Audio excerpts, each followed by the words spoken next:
question at the moment is the Bridgestone have brought out a new tyre, and this is basically the first race for it. So a lot of the guys don't know how the thing's going to perform. You know, with the old tyre, they did a lot of testing, and therefore they know after so many laps it goes down, you know, the curve of the performance and everything. So it's going to be suck it and see sort of thing, you know. And virtually everybody says the same thing. You know, there's going to be team managers that decide to start with a full tank, and other guys who start with a lighter tank, and it's not quite as easy as you would think. You know, you just fill it up with gas and come in when you like the tyres. This is where a really good strategist comes in, you know, really strong, like the Stone Brothers as an example. Exactly. There are many different strategies that they adopt, and a lot of it's, as you say, suck it and see. They really don't know, particularly with the new control tyre. As you know, last year Bridgestone debuted the control tyre for this series. It was a wonderful success. It brought a certain degree of parity to the series. They're allowed 2 sets per race this weekend, but as Barry mentioned, this is a new one for 2000. They tested it recently at Winton,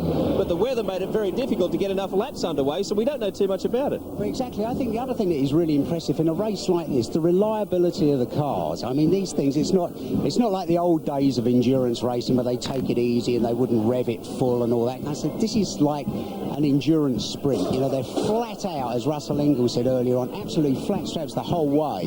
And you consider the stress the motors are under and that, and the amount of sort of engine blow-ups are minimal. So that says a lot for the engineering. There is so much to gain and so much to lose for the various teams, really, because 80 points on offer today for the winner of this race, 160 tomorrow. So they really want those points, as we see the military bands in the background entertaining the crowd here in Pitt Straight.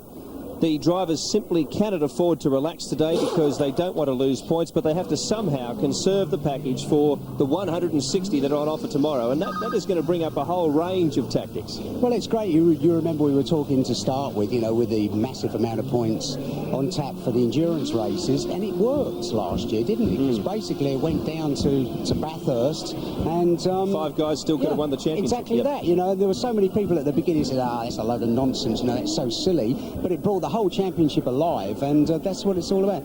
I mean, you look at the thing they do here, you know, just looking at the parade now, it's just exactly the same as they used to do for the Formula One, except it's different now. But you know, they put on a fantastic show here, and I think everybody in Adelaide deserves a pat on the back because it's such a good job. No doubt. This is an indication of how much V8 Supercar racing has grown. Another indication is the V8 Light Series, the feeder series, which began this year at Eastern Creek, and that was so important because we need to bring drivers through the ranks, but not everyone can run in the elite V8 series. The winner of that round was Dean Canto. He's with Grant Daniel.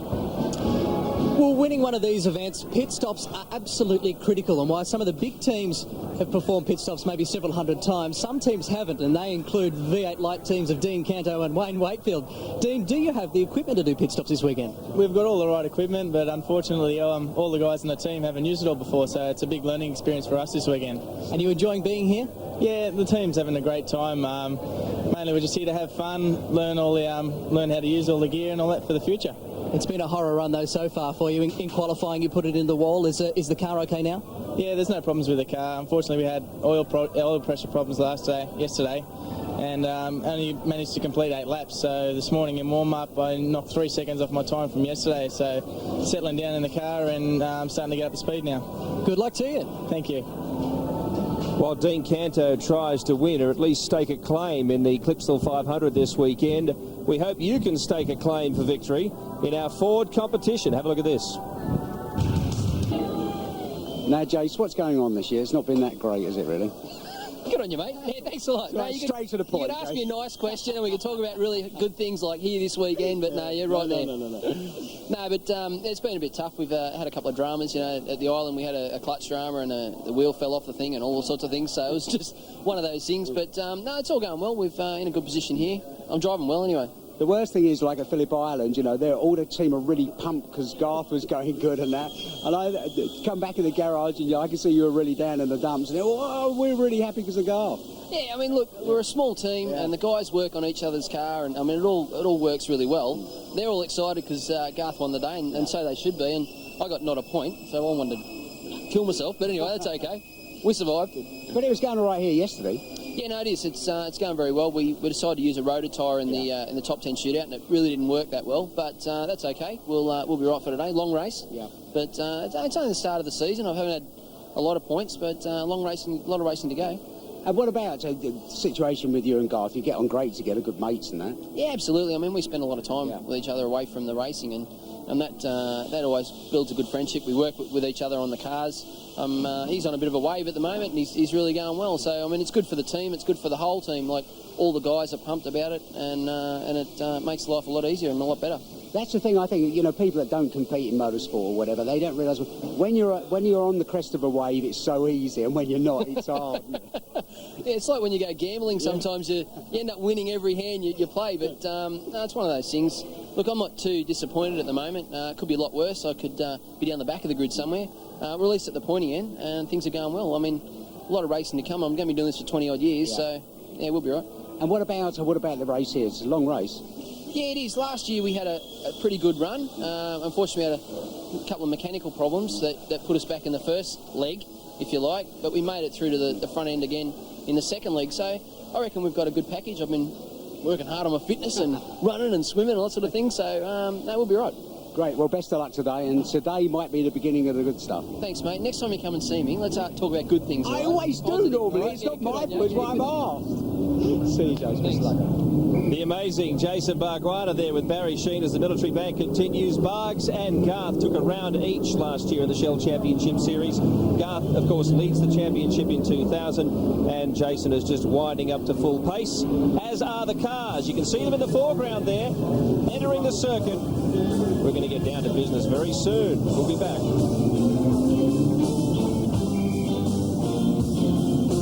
Again with Craig. Now, what are you two discussing? We're just worrying about this thing just coming up. Oh, look at that! Oh,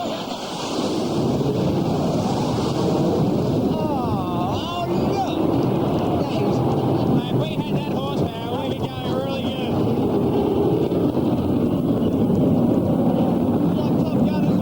That's incredible. So what are you discussing then? That you're going to just move out of the way and let Hang on a minute, Barry.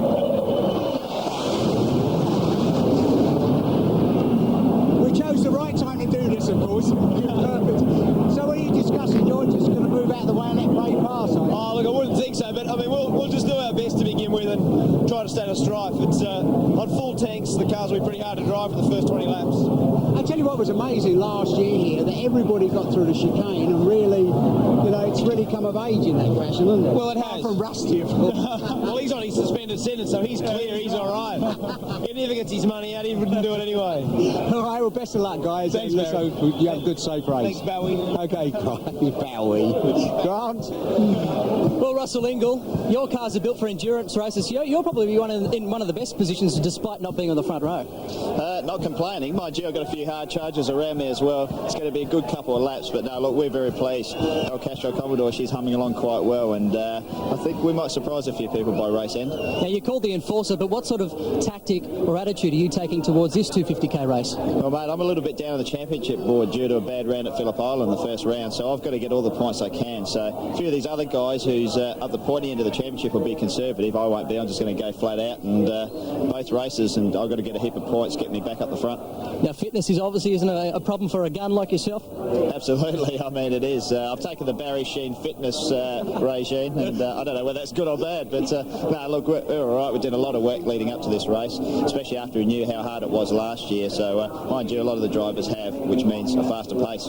Thanks, Russell. Good luck. Cheers. Barry? All right, I'm with Glenn. So how are you feeling, Glenn? I feel pretty good. It's going to be a hell of a long day, Barry, in this heat. It's probably something that most of us are probably looking forward to the race, but not looking forward to the heat. But it's going to be interesting. It's going to be a fairly long race. It's going to be something that's it's going to be really hard to work the strategies out because we can't pit under the pace car this year.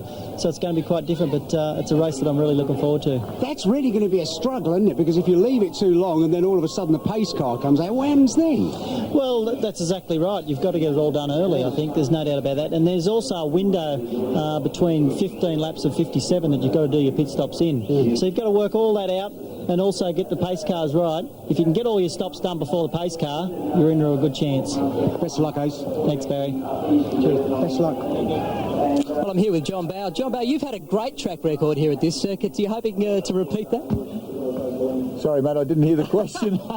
You've had a great track record here. You're hoping for another success. Well, in the old days of the Grand Prix, we had some really good races here. We had some bad races. I mean, that's the way motor racing is. But I think it's a fantastic event. I just met the Premier, and I'd have to congratulate him and his cabinet for supporting this event. I think it's a trend-setting thing to happen to V8 Supercars. I think we'll see more of it. And I'd like to be in a good position at the end of both races. So, I see you running with the cool suit as well. Is that a must for this event? Well, we're doing a bit of experimentation with it, Grant.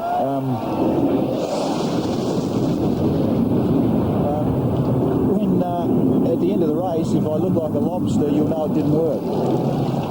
Right, excuse me, I just can't quite hear a thing. Barry? No, nor can I. Larry and I'm standing with Larry Perkins, just marvelling at the aeroplanes. So how are you feeling then, Larry? Well, I'm feeling pretty good. Very happy with my qualifying spot. I'm like on the pace effectively. I've got to just drive it sensibly. The guys in the pit, they've got to do their thing properly. We've got to get through this race. Somebody told me you got air conditioning in the car. I have. Look, when I turned 50, I thought I'll give myself a birthday, and so I got this air conditioner, and blows cold air over me. It's beautiful. Great. So isn't Russell moaning because he hasn't got one? Oh, God, he's a young bloke. They shouldn't need air conditioning. I never had air conditioning for 50 years. Right. What do you reckon of the first chicane here then? Well, this long grid, the long way between cars, I don't think there's going to be the slightest problem. I think you'll find we won't have too many incidents. Great. All right, best of luck, Larry. Over to you, Bill. Best of luck. Well, it is certainly difficult enough to concentrate at an event like this, but with those FA-18s flying overhead, just repeating, Squadron Leader James Wally and Squadron Leader Pete Budd. I've been here a few times for not only this event, but for the Grand Prix, and I can tell you I've never seen one fly so low. I thought he was going to back it into pole position. It was amazing. Right above our heads here, and it is just the appetizer for what should be a marvellous event. You saw the countdown. Very soon you'll hear the rumble of the V8s and our commentators. Stay with us on Network 10 for the Clipsal 500.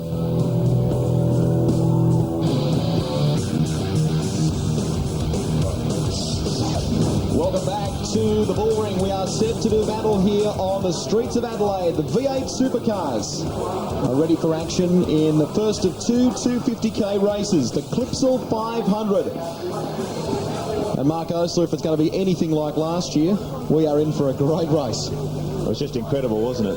The atmosphere was unbelievable, but the action on the track last year was just outstanding. We saw two of the most exciting touring car races we've ever seen in this country, and I expect this year to be even more intense. The level of competition just continues to take massive steps up each year, and you can see the quality of the grid there. Tremendous quality of cars, high-grade sponsors. It's tremendous seeing. Let's go down trackside, Grant. Well, there's two cars that will start from pit lane here in race one of the 250k race. It's Chris Merton and Matthew Coleman. Matthew, you're not a very happy man at all. Yeah, absolutely not. We thought we had a minute left to leave pit lane, and obviously we didn't have so long, and now that we've got to the end of pit lane, they've shut it on us, and it certainly makes it a little harder, that's for sure. How do you think you'll go from the back? It's quite a challenge. Yeah, it's going to be a very difficult race. This will certainly be the longest event I've ever done, so I think it's the very important thing is just to finish the race and try and stay on the leading lap. All the best to you, Matthew. Thank you very much. Matthew Coleman starting from pit lane in the Colour Scan AU Falcons, subbing for Danny Osborne, who some of you may recall was involved in that huge shunt in leg one last year, an altercation with Craig Lowndes on the back straight, and he still actually feels a little bit of pain at times as a result of that. So this weekend, Matthew Coleman is subbing for him. Front row, Garth Tander on pole position, and isn't he starting to apply some pressure to the Factory Holden racing team? Chased them all the way in WA.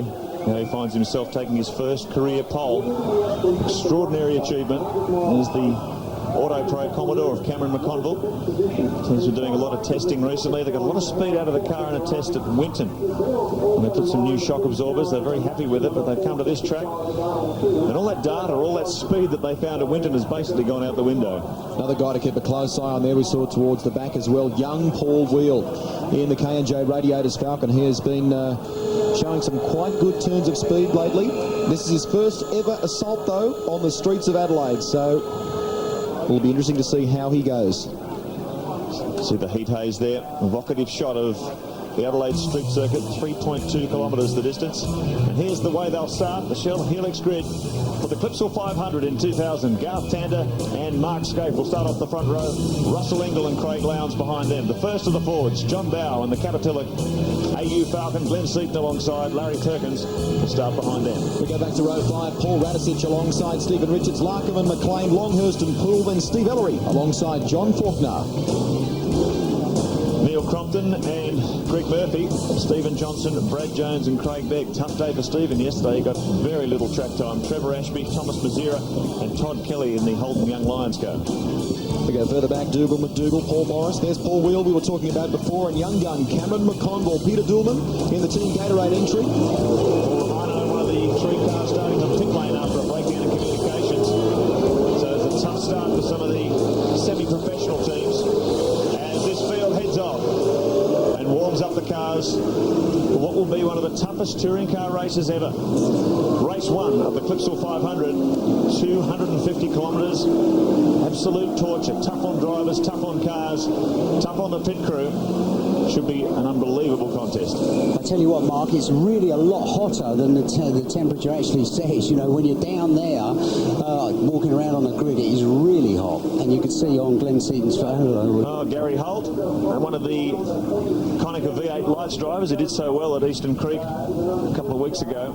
Now, he's been invited here to start at the Clipsal 500, but start this car will not. The Eastern Creek karting machine ran so strongly throughout practice, but they can't get the car started. What a tragedy if they can't get this going. Well, there he goes. Got it going. You talked there before, Baz, about the awesome heat at Adelaide, and that's something we'll take the time to talk about during the course of the race. There are a lot of different innovations that teams are using to try and keep cool. Well, it's amazing. I can't believe that Larry is the first one, Mark, to have air conditioning in his car, isn't he? That's great. Well, it has to be worth a second a lap when you're right into the race. Here's your Ford race analysis. 40 starters in this one. 78 laps is the distance, 250 Ks. The first of 2 races here this weekend. We'll clarify the pit stop situation for you. There are 2 separate stops, one for fuel and one for tyres. You can't do the other in the designated stop. For example, you can't do tyres during your fuel stop or fuel during your tyre stop. Word from down on the track side, it's 33 degrees, the ambient temperature. And the way it works out with these cars, that's effectively 60 degrees Celsius inside a V8 Supercar. Can you imagine the enormous heat stress on these racing drivers? They're sitting in this cocoon, track temperature of 35 degrees, so it may even be higher than 60 degrees by the time these guys get out and racing. And you know the floor panels in the V8s, they get so hot that it actually burns the driver's boots. Yeah, quite incredibly tough.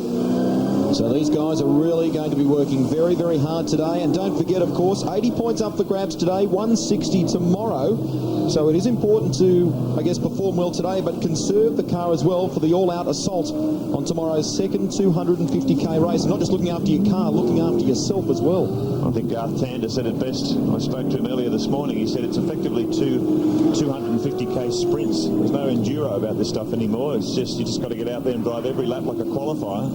And the physical and mental demands on the drivers, enormous. It's just incredible. You may wonder, of course, why if they do events like the Bathurst 1000, why an event like this would be so tough on them. It's because a long 250k stint, they don't normally do one stint like that at a place like Bathurst, not 250k's in one go. Well, the other thing too, Greg, the nature of Mount Panorama gives you a couple of big straights where you can actually catch your breath, but round here it's so hard. 2,500 gear changes each driver will make over the course of 250 kilometres. So it's 5,000 changes for the weekend. Mark Poole, you can see there in 14th place. That is the best ever qualifying effort in his VT in the John Deere Commodore. Just waiting for the rest of them to settle in at the back of the pack, and then we'll be underway. Mick Donoghue in the Ultra Tune TDK Racing Commodore. There's Anthony Tradd in the Toll Racing Falcon as well. That was a good result for Mark Poole in the John Deere car. That was his best qualifying performance ever. Nice to do it on home soil for the South Australian. It's pretty strange to start round the corner, isn't it? That certainly is. Just shows how huge this field is. It looks like Gary Holt coming into pit lane as well there, so problems for that Ford, which they managed to push start. Getting set for a green flag situation, folks. These are the world's best touring cars, and this is the biggest touring car race in the world. The first of 2 250k races, an electrifying street fight that they call the Clipsal 500. All in readiness, the revs rise. Will it be Lowndes? Will it be Scape? Will it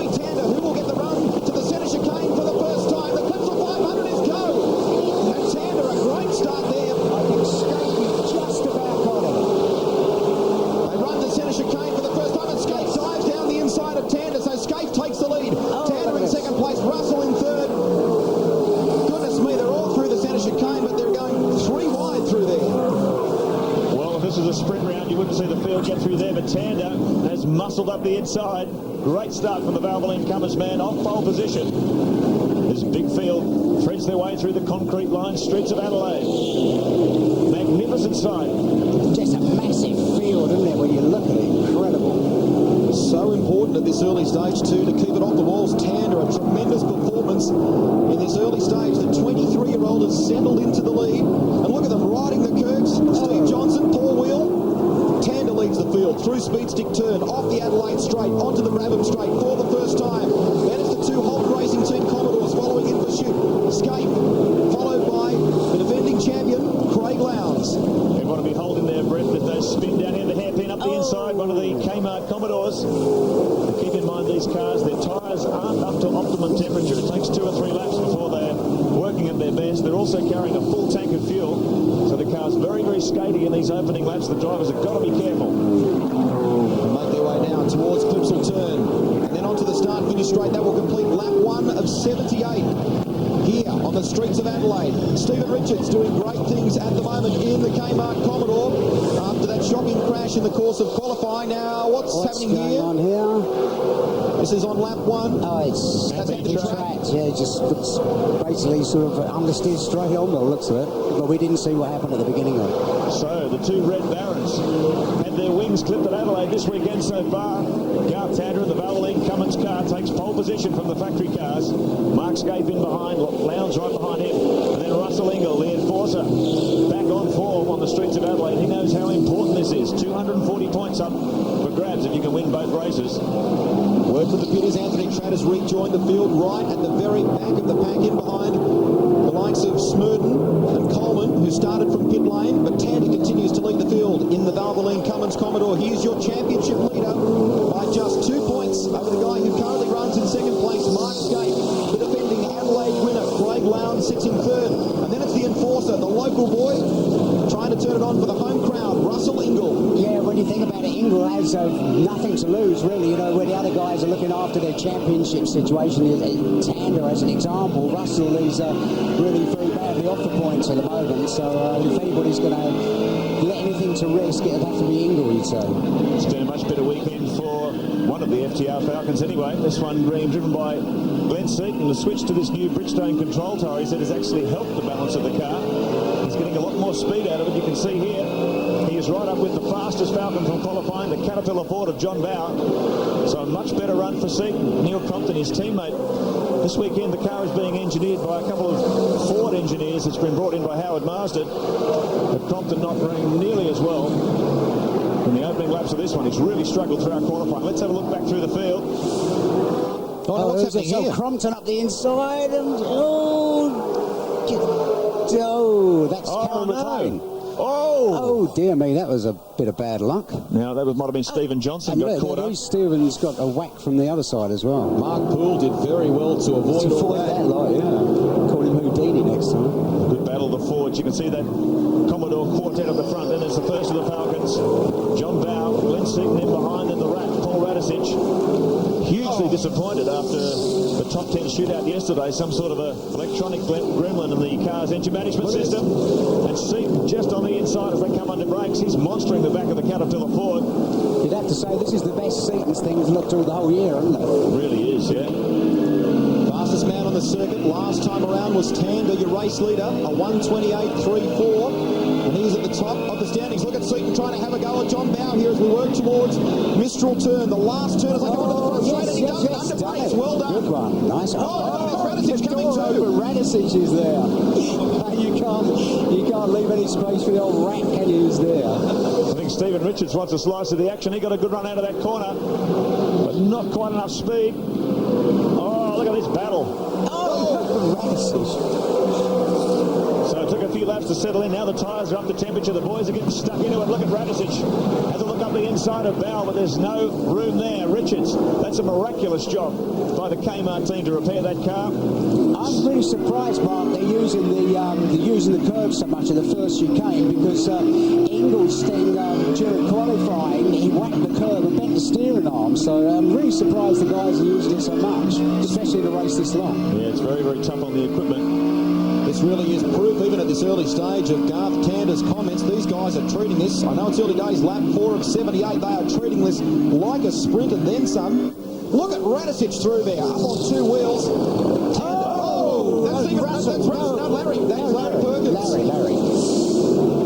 Now, did he hit the wall there? And that's on the exit of Speed Stick Turn. He did too. Look at the damage on the left-hand side of the car. Well, that's a fair old... Well, yeah, that's done the... Didn't see the early part of that. Hang on a minute. We've got 2 different things going. No. Didn't see the early part of that accident, whether Larry got turned around, but there was a pretty torrid battle going on back there. And look at the damage to the cast-off Commodore. We'll have a look at that on a replay in a few moments' time. Hopefully Larry can link that back to the pitch, but that's going to be a huge disappointment for the 50-year-old. He was really pumped up about this race this weekend, complete with his new air conditioning system. I have to say, I don't think they're going to get that sorted out. Brad Jones.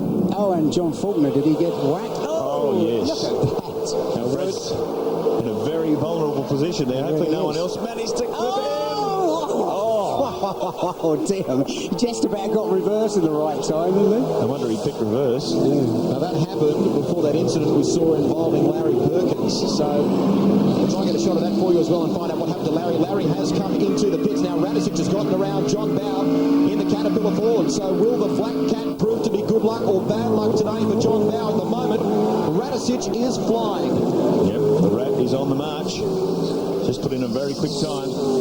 Fastest man on the circuit at the moment is Tander, though. He's at his quickest lap, the previous one at 1:27.74. This looks like the end of the day for Larry, I would say. Let's go to Grant Denyer. Well, Larry Perkins has decided to park the car. He missed his pit and he had to be pushed back by his team members. It looks like he's called it a day. The damage doesn't seem to be too bad down the left-hand side. Lots of scraping marks, a little bit damaged in the front left, but it doesn't even look like a tyre's rubbing. Well, looking at the tyre, there is a little bit rubbing, but there's not too much more than that, so it's quite unusual. Brad Jones in the pits too in the Optimal Ford. You can see he was in trouble there, but they've decided to send him out again. So, baptism of fire for Bradley Jones, his first V8 Supercar appearance on the streets of Adelaide. And the Aussie Mail Ford gets a handicap straight off Garth Tander. Here's the battle for the lead. Mark Scape in second, Lowndes in third, Ingle in fourth. And you can see the flame belching from the side of the Holden Racing Team Commodores. Let's have a look on the Shell Helix replay. You might get a look at what happened to Perkins there. Look, you hit the tyres. Yeah, he collided with the tyres. Yeah, now that's all on his own too. Yeah. So the officials have put those tyres in there to try and stop the cars riding the curbs. They've been doing it all week. That's stopped Larry for sure. Wow. Look at the damage it did to the Commodore. They must weigh a fair bit.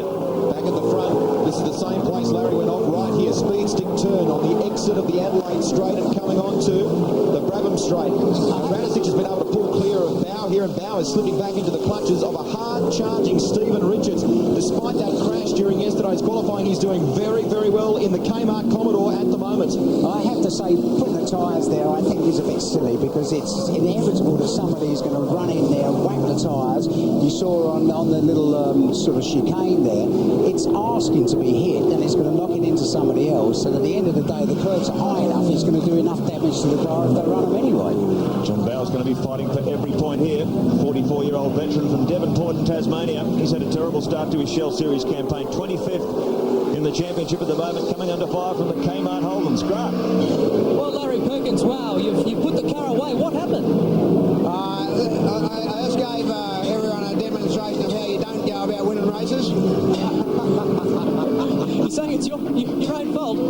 I got too close behind, I think it was Stephen Richards, and missed my braking point and arrived there too quick and brushed the tyres. So yeah, totally avoidable. On the surface, it doesn't look like too much damage. Obviously, isn't the case. Bent the steering a bit, so we can't race like that. So we've got to fix that and move on. Take another car. Hard luck for Larry, 6 times a winner at Mount Panorama, but has never won an Australian Touring Car Championship, so this would have been valuable points for him. Now, we're getting word from some officials here that Paul Wheel may have spun somewhere on the circuit as well, so we'll try and confirm that. Looks as though the K&J team, here's a replay, Barry. Yeah, you'd have to say that Paul Morris Morris. Yeah, Paul Morris turned in a bit, you know, as far as I'm concerned, Paul Wheel was right up there as halfway past, and it looks to me like Morris sort of turned in if we can get another look at it again. It's, what do you reckon? What did you see? That's the second time John Faulkner's been very lucky. He just managed to miss Brad Jones earlier on. He's avoided that one, so maybe luck riding with the Asia Online team at Adelaide today.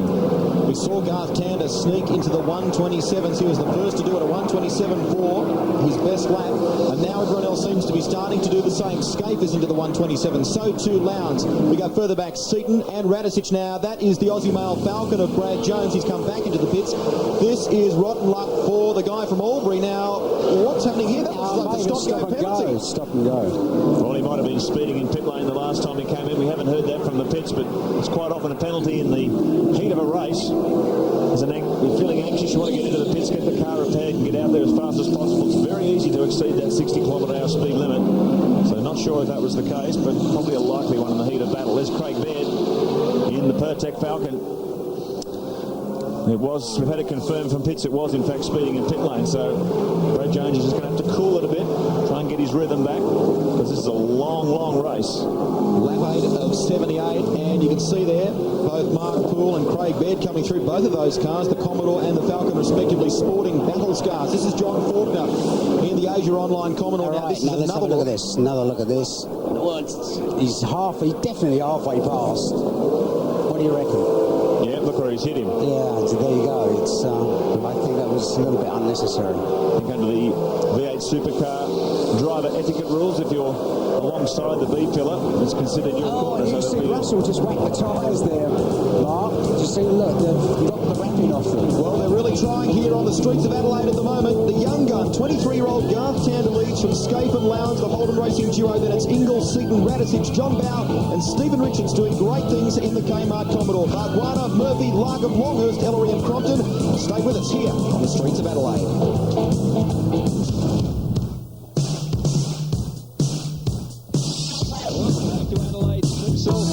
With a battle for the lead is in fact the battle for the championship.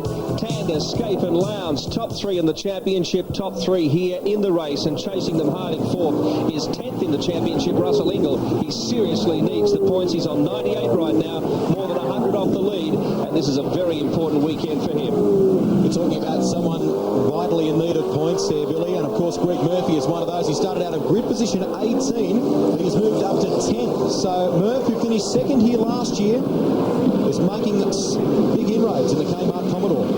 Well, we hear from pit lane that Paul Morris is going to have to serve a stop-go penalty, and I would guess that would be for that incident down at the hairpin. We'll find out as the race unfolds. Paul Morris and the big Kev Commodore will soon be heading for pit lane to serve a stop-go penalty. Here's the Kmart Commodore. Stephen Richards, miraculous rebuild by the Gibson Motorsport team overnight. The boys were working on that till 4 a.m. this morning. That was so badly damaged, wasn't it? I mean, the engine housing, everything was so bad. We're also watching two, I guess, very different approaches to the Clipsal 500 here. Mark Warner has got the 260 series air conditioning, the two windows down. And of course, Stephen has got a radical cooling system in his car. It runs filtered air, if you like, through his helmet. There is also an ice box around the back area of his seat. So the area from his middle of his back to the lower back area. In behind the seat there is an ice box, so it's designed to keep his lower back nice and cool. So that could come in very handy in the latter stages of this race. It's funny you talk about the different philosophies in looking after the drivers. I was talking to Valvoline Cummins engine builder Mike Exel yesterday, and he said, we don't fuss around about our drivers like that. We make sure that the engine's looked after first, and we just strap the drivers onto them. Typical engine builder. So there's a great battle here. Stephen Richards and Jason Bargwanna. This is the battle for 8th position. John Bow just up ahead in 7th. The order at the moment, Tander, 1.4 seconds the gap over the Holden Racing Team duo. Ingle in 4th, Seaton 5th, Radicic 6th, Bow 7th, and this is the battle for 8th. Tander a 1:27.74.83, his best. The top three all in the 1:27. So the Valvoline Cummins Commodore and the two Holden Racing Team Commodores looking good on the streets of Adelaide. Stephen Richards continues to try and break free of Jason Bargwanna. Word through from the pits is that Stephen Ellery has come in the Super Cheap Falcon, and the bonnet is up for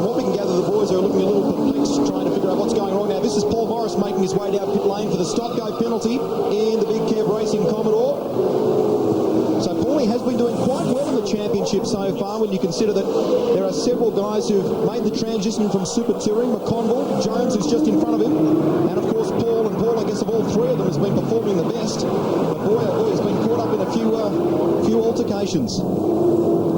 I think it's a good call by the officials. You know, if they're going to start doing this with drivers, if they cut people up or whatever it is, that's good. You know, it's Colin Bond's involved in it now, and I think that's going to be good for the sport. Let's go trackside, Brad. Yeah, I'm down here at Stephen Ellery's pit. There seems to be a fair bit of steam coming from the left-hand side of the engine bay. They don't know what it is yet. Stephen, what seems to be the problem? We've just got a misfire at the moment. Don't know what it is at the moment. It happened coming out of the hairpin at the end of the back straight. It's disappointing. It certainly is. Other than that, how did you think you were expecting this car to go? We're just moving our way through the traffic nicely, you know. We're looking very good for a top. We're looking very good for a top 5 finish, but no top 10. Guys? Yeah, this is the nature of this race. Very high attrition rate at the 500 kilometres around Adelaide. It just really is so tough on equipment, and they're starting to fall. Great disappointment for the Super Chief team. Stephen Ellery flying well inside the top 20, looking for a competitive run today. But you've got to keep going. And that's the big test. There's Radicic sneaking through, shot in 6th. Bow in 7th. There's that battle we were watching before. 8th and 9th. 10th is Greg Murphy. And there's a really good battle here between Mark Larkham, Tony Longhurst, and Neil Crompton, clawing his way back after a dismal qualifying performance. He really has been struggling with the car this weekend, but looks like he's coming strong, coming good in the races, as he always tends to do. Mitre 10 camera looking out the back at the Caltex Havoline Ford of Tony Longhurst. The most experienced driver in the field at the moment, Longhurst. 137 championship starts. Well, I tell you, the last time he won a round was 1992. It's been a long time between drinks, and Longhurst comes up the inside. Larkham gives him racing room. He doesn't want to swap paint this early in the race. Now keep in mind, as they come across the start-finish line this time around, they're on lap 15 of 78. The pit window is now open. Oh, look at that. Yeah, there's some damage to the front of Larkham's car there. And now, did that happen in the course of the pass? It did. I think he just clipped. There was just a bit of contact between Longhurst and the Mitre 10 car. Just as they came out of that turn, it's been enough to dislodge the front spoiler. And this is what I'm saying. I mean, it's just so important to go well in these endurance races with so many points on them. And a simple mistake like that can cost you so dearly. He's going to have to come into the pits. Goodness me, that is rotten luck for Larkham. He has struggled here this weekend. They found it a little more difficult to come to terms with this new Bridgestone control tyre than other teams have. Other teams have really gotten the grips of it very, very, very quickly. Crompton now making his way past him as they go down Adelaide Straight. Word from the pits is that Larkham will come in, and no wonder with all that damage. It is a problem that it is a shame, I should say, that the aerodynamic additions to the bodywork on these cars are so brittle that you can't rub panels like that without dislodging the thing. I mean, it's a $2,500 item. It seemed to come off so easily. Yeah, just like he unpicked it there. But whatever's caused it, Larkham is going to have to come in and get it repaired or take it off and change it to another one. That's going to cost him a stack of time. The pit window, as I mentioned, folks, is open between 15 and 57. They've got 2 separate stops they must make under the rules for this race. 1 for tyres and 1 for fuel. Hang on, he's not coming in this lap. Goodness me. Maybe the boys in the pits weren't ready for it. That means he's got to limp around for another lap. 3.2 kilometres. Larkham will be fuming. He's got to keep his cool. Word we hear from the pits, he's spoken to his pit crew and said, boys, can you hang over the concrete wall as I come through this time and have a look at it? I reckon the diagnosis would have been pretty negative. That thing's just grinding itself away on the road as we take the V clear and simple telemetry on board the Mitre 10 Falcon.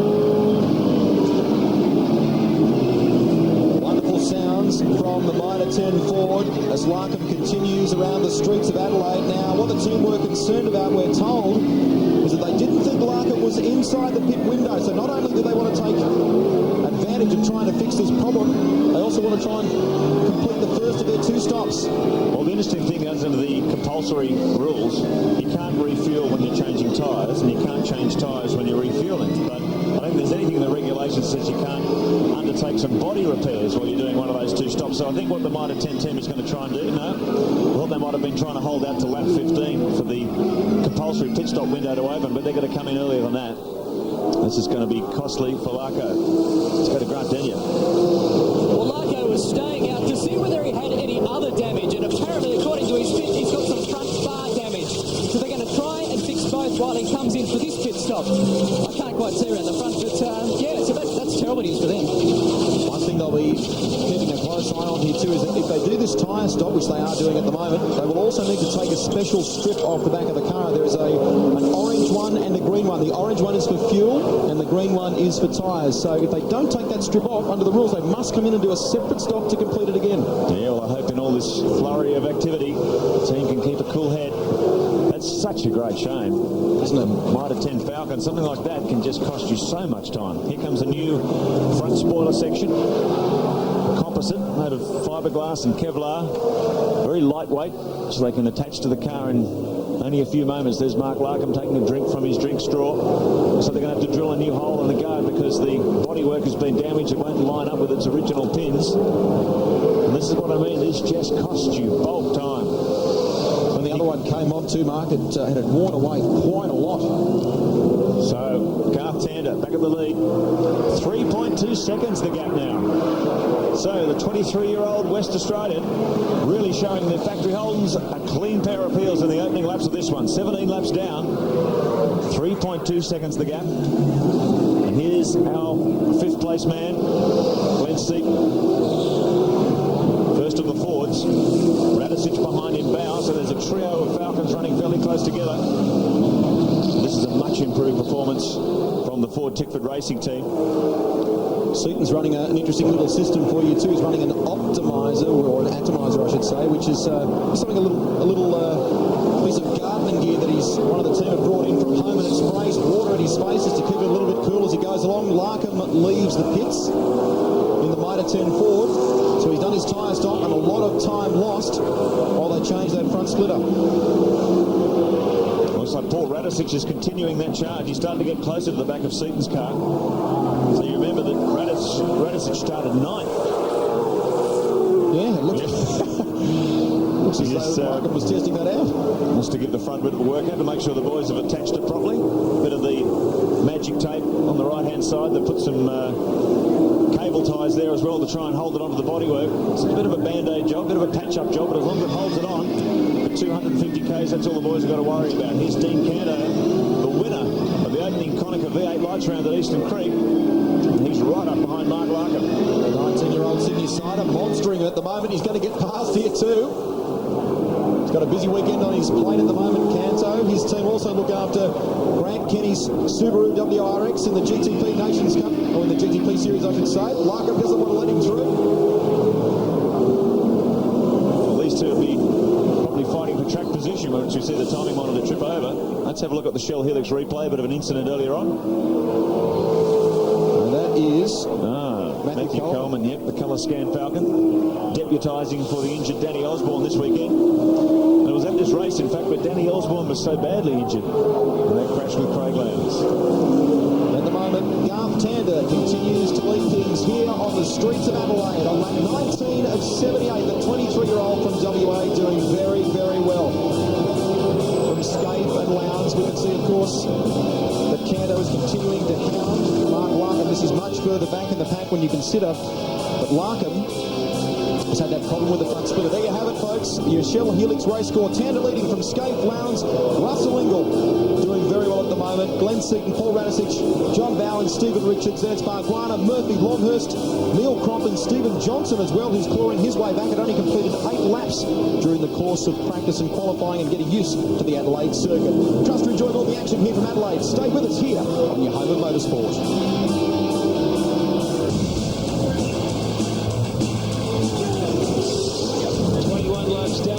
Clipsal 500, you're watching Russell Ingall, currently in 4th place, trying to hold off the Falcon freight train. He's under pressure from Paul Radisich, who's the big mover. Glenn Seaton just behind him. Much improved effort this weekend from Ford. They've been under a lot of pressure from fans and administration over their performance so far. They need some points and they need some highlights at the Clipsal 500. They're providing just that. Also, plenty of highlights in the pits already. Grant Daniel. Yeah, I'm down here with Adam Perry. It's Lyco's team manager. Just spoiler damage, is that all? Yeah, we basically don't know exactly what the cause was, but the bottom of the under tray collapsed and managed to pull the bar off the front mount. So we've just replaced that. We managed to do it within the compulsory pit stop window. So we've done our tyres as well. So we're just going to press on now, and we'll work out all right, I think. Yeah. Is everything fixed? Yeah, the car's running all right. I just spoke to Mark then, and he's back in the groove. Does that put you out of the race and hopefully a podium finish? Absolutely not. We're here. This is going to be a long race. We've got this new tyre, and it's testing a lot of the drivers out there today. And there's also the fatigue factor. So, Mark, I'll be there. Don't you worry. Good luck to you. Thanks very much. Yeah, long way to go for the Mitre 10 Ford team. I think I just noticed when Tony Longhurst made that move on Larko gave him racing room, but just as they came out of the corner, it looked like there was smoke starting to pump from the front of Larkham's car. Now, whether that was as a result of a collision with the Caltex Haviland car, or whether the spoiler just happened to fall apart at the same time, I'm not sure, but it seemed to happen about that point in the race. It's left Larkham in 36th position. A couple of other movers. We talked about Radisich. Started out of grid position 9, has moved to 6th place. He is on a charge. Neil Crompton also on a charge. From 17th, he has moved the FTR Falcon up to 12th. And Greg Murphy from 18th now up to 10th in the Kmart Commodore. So there are some real shakers and movers here at Adelaide. In car with Glenn Seaton, car 5. The Be Clear and Simple onboard telemetry. Let's do a lap of Adelaide, all 3.2 kilometres.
Of concrete, 1,800 in all, each one weighing 4.5 tonnes. That's what makes up this Adelaide street circuit. Get it wrong, and you can pay a very heavy price, as drivers have already found out earlier this week. This is the battle for 16th position between Todd Kelly in the third of the Holden Racing Team Commodores, the Young Lions machine, and right behind him the Team Asia online Commodore of John Faulkner.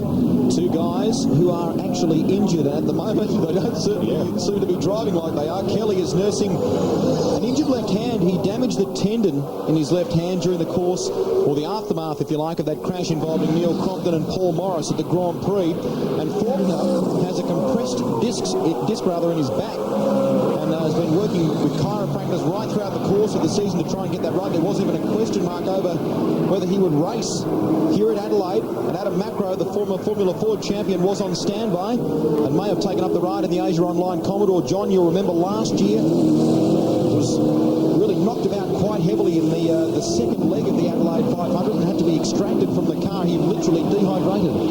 Yeah, he was just one of many victims who paid the price. Dehydration, there was exhaust fume problems. Oh, look at one of the problems with the Fords. That's Neil Crompton. And this guys, bad luck continues. There is smoke billowing from the back of the second of the factory car. He's hit something there, Mark. There's damage down the left-hand side of the car, and I think that's a tyre that is rubbing. The back left-hand tyre, I think, is rubbing. I wonder if he's come into contact with another car or a wall. Not sure, but there's damage. And he's going to do another lap. So let's have a look if we can see what's happened there. It just starts to pump from the left rear wheel. So I'm not quite sure what the drama is there, whether it's rubbing against the bodywork or whether there's a problem inside. It would appear to be the tyre rubbing against the body. Get over. I know we keep talking about it, but I cannot get over just how bad the luck is for Neil Crompton. You wonder what he has done to deserve this. Now, he's going to come in apparently this time around. He wasn't sure what the telemetry was saying. That's the word we're getting from the FTR pit, and understandably so, because everything's probably reading right if it's just body damage. So Crompton pressing on, but he will be in the pits this time around. It does look like the damage is too severe on the car. Very... to know what the problem is there with that car. It could be a problem within the axle itself. So Crompton's got to try and limp it back to the pitch, but there's plenty of smoke pumping out of that car, and that's a great disappointment. He's limping it around. Baird and Stephen Johnson moving up in the background. So Crompton was holding a good, strong 12th place just outside of the top 10. He must call in the pit lane now. Hopefully he can limp it back to the pits. But he has not had a good weekend, Neil Crompton. Now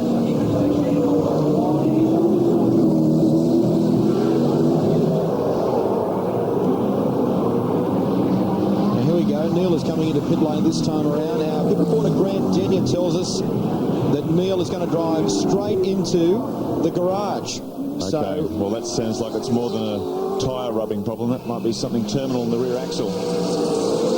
Yeah, you're right there, Mark. It says Neil was on the radio and he said the diff's running very, very hot, and what they reckon's happened, it's popped a seal out. It's popped the near side rear left seal out, as far as they can see. As you can see there, they've got a thing up on the jacks, and it's just, I'll get in there and have a little bit of a look if I can in a sec. I just don't want to get in anyone's way.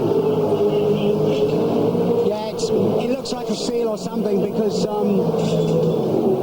the fire extinguisher there, Basil. yeah, I don't think there's anything on fire down there. It's just the fact it's a precaution thing. It's definitely oil anyway. I can smell it. You know, it's hot oil, so that looks like the end of the day for Crompo. Boy, it stinks. I know that much. That was you guys. What a mess. FTR Falcon, one out. One to go. Glenn Seaton's running strongly at the front. Here the Mitre 10 Ford is back into the pits as well. So Mark Larkham, there it is, continuing to have problems. What are we going to hear? This might be some repairs going on. Now, I'm not sure. I think they made a tyre change before. And the rule is you can actually take a tyre off. I'm not sure what's going on here. Larkham's remaining in the car. looks as though Dick Johnson Racing is standing by. No, they're going back into the garage. They had the gear out a moment ago. The officials are telling him, you've got to get this lot cleaned up, boys. Looks like there's some problem at the back of the car as well. Well, this is exactly what Mark Larkham was dreading. He said this race is so important. With all those points up for grabs, you cannot afford to do badly at Adelaide. The 36-year-old, originally from Sydney, now lives up on the Gold Coast, running 5th in the Shell Championship Series. A great start to 2000 for the Mitre 10 Ford driver, but this is really going to hurt him. One of the first drivers to do a clean pit stop, if you like, not coming in because there's other damage to the car, is Steve Reed. He's in at the moment as well. In car 23, the PPG Optus Commodore. We're watching Paul Radisich, the rat on screen. Here he comes. Radisich is coming into pit lane, so... Well, we're well inside that pit window, which was 15 laps to 57 laps. Cars have to make 2 of their compulsory pit stops. Looks like it'll be for fuel too. Barry Sheen's on the scene. Yeah, I am. It doesn't look to me like they're going to do the tyres or anything. No problems. Paul's just wiping his face. It's clean. Okay, that's the compulsory fuel stop out of the way. 13 seconds the time Yeah, it was all plain sailing, nothing wrong there. So they've taken his little orange thing off the back there, so... Radicic, one of the first of the lead cars to come in for the first of his compulsory pit stops. That was for fuel. You might have noticed they didn't change tyres. That's under the regulations. You are not allowed to change tyres during the fuel stop, and you're not allowed to refuel during the tyre stop. So he's got one half of that equation out. I believe they've tipped some fuel into Larkham's car, but they're playing around with tyres here. So major dramas for the Mitre 10 Ford team. And Larkham, after a great start to season 2000, is in real trouble on the streets of Adelaide. They've got some dramas under the rear of the car, so he may be there for a long time yet. If you've just joined us, Garth Tander leads the way, and he's done so from pole position. He's been the model of consistency that we've seen so far this season from him. He leads from Mark Skate and Craig Lowndes. Oh, hang on, we've got problems here, Lowndes. I know this is Lowndes coming into pit lane. This should be the first of his compulsory stops yet. Fuel going in. So looks like everything running to schedule at the moment. No fuss, no bother. Keep an eye on the stopwatch for you. About 13 seconds for Paul Radicic. See how that rates against the factory Holden team. Boy, he's sitting there for a while. Yeah. Look at a delay here with car one. I would have expected that would have been out in a hurry. What is going on here? The boys are holding him. You can see team manager Jeff Gregg down there.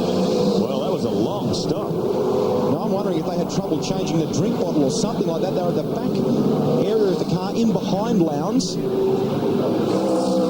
Wonder what it was. It took an awful long time. Hopefully we'll get word from the pits as to what that delay was with car one, but that's very expensive because under the regulations this year, you cannot pit under a safety car period or yellow flag period. Oh, Paul Romano! Wow! He's stuck it in big time. That's coming on to straight. Yeah, it's coming on to pit straight. We saw Stephen Richards come to grief on the other side of the track at about that point. Now Paul Romano's even things up with a big taste of the concrete on the exit to that turn. Now I wonder if that's going to bring out a safety car.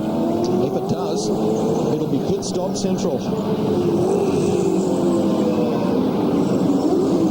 Well, only if they come in, of course, before the safety car. But you can't pit under the safety car. Paul Romano out of the car. Thankfully he's okay. And here comes John Bow. We've got a safety car on the track now.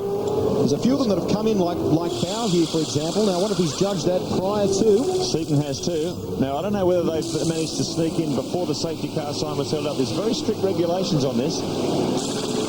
You're not allowed to pit. We'll sort all this out for you in a moment. Here's John Bow, the stop clock going on the Caterpillar Ford. He's back into the race. Now, you have to have made a stop, actually stopped in your pit bay before the safety car sign was held out. So this is going to be interesting by the time they sort this lot out. Yep, Stephen Richards as well came in. So that's interesting. Did all of them get in prior to the safety car coming out on the circuit? Paul Morris, another one to take advantage of that. Well, under the safety car conditions, when they show the SC sign, you can just see it out shot there at the last turn. If you happen to be in pit lane, you have to do a drive-through, stay out on the track. So it could be very interesting by the time they clear up Paul Romano's car. Something we'll keep an eye on, folks. Garth Tander leading from Mark Skate. Russell Ingall now up to third. After Lowndes pitted, Jason Barguana, Longhurst, Murphy, Radicic and Stephen Johnson. A great performance now inside the top 8. Then it's Baird, McDougall in the Pepsi Racing Commodore. Lowndes falls back to 11th after that pit stop. Faulkner, Kelly, Seaton, Bow and Stephen Richards. Those three have pitted as well. And then it's Mazira, Ashby, McLean, McConville, Donaher and Smurden. Stay with us here on the streets of Adelaide.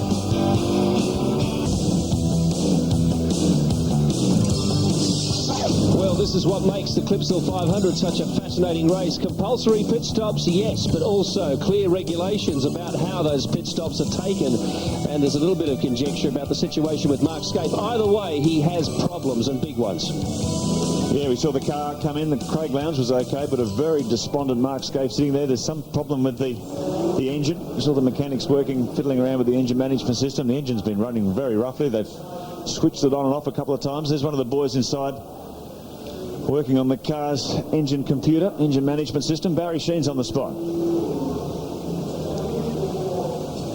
across to Barry in a few moments' time, but Mark Scape has been there in a long time. He's gone a number of laps down. Scape has been talking quite closely with Chief Engineer Robbie Starr, so some sort of major dilemma. We'll try and go back down to Barry Sheen. Barry? Yeah, I was just talking to Mark. He said he's got a terrible misfire. You know, the thing just won't pull the revs or anything. They changed the little sort of black box and they changed another box as well, but when it went out then it was still misfiring. You know, you were worried about what was going on with Craig's thing. When he picked it right, he couldn't get any water out of his drink bottle or whatever he's got in his drink bottle, so they put 2 new bottles in there. Very important, right? Yeah, absolutely. Under these conditions, well, a couple of cracks starting to appear. Pressure from Garth Tander, Holden Racing Team, having a few dramas very early in the Adelaide 500. And there's just taking advantage of the time to move those tyres back. Just a plug for the website. This is a live chat room on that address, www.10.com.au/RPM. And that is the time, 5:30 p.m. That's Eastern time, of course. For Perth viewers, it's 3:30 p.m. And today it'll be myself and Neil Crompton answering questions and whatever else. And tomorrow, of course, we have Mark Scape and Greg Rust.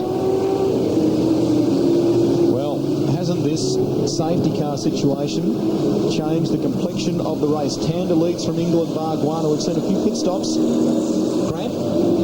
Yeah, John Bower, unfortunately, has had a strange incident. He came in for a pit stop, went back out, and only a matter of 2 laps later, he came back in complaining of a strange tyre. He said it was just a bad tyre. He said it wasn't flat, it just felt funny. So they came back in, replaced it very quickly, and continued on with the race. Now, another retirement is unfortunately local man Mark Poole. Mark has retired. He said he has extraordinary back pain that he just can't go on. He fell off his motorbike a couple of days ago in training. He just says the pain is just too unbearable. So it makes me think, wonder how John Faulkner's going. Exactly right. Keep in mind also that each car only has 16 tyres that they can use for the course of the weekend. And it looks as though Mark Scape's car, we can see below our commentary box, there it is. Scape has come back in. So the woes for Mark Scape continue. Third last season, has not won an endurance race or a championship since he joined the Holden Racing Team, and this year that was very high on the to-do list. You can see by the look of his face there. Well, he would be painfully aware. Remember what happened last year when he didn't have a good result here. That cost him the championship. Really, he came on so strong, but those 300 points that his teammate took by winning both races really did damage his championship assault. Mark, I think he's undoing the belts. Yep. Indeed he is. So, lights are out on the Holden Racing Team Commodore. That is a major surprise. You don't often see that with the red cars. But Mark Scape is out of action. Barry Sheen there. Have a chat with him in a few moments' time. But that's a crushing blow for the Holden factory team.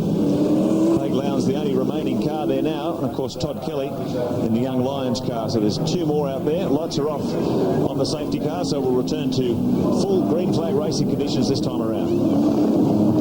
So Garth Tander leading his way around the streets of Adelaide and yet to pit. Tander has yet to do a fuel or a tyre stop. We're getting ready to go racing once again. Safety car peels off into pit lane, down into Mistral Corner for Garth Tander, and he brings the field onto the front straight at Adelaide. We are away and racing again. There's the green light.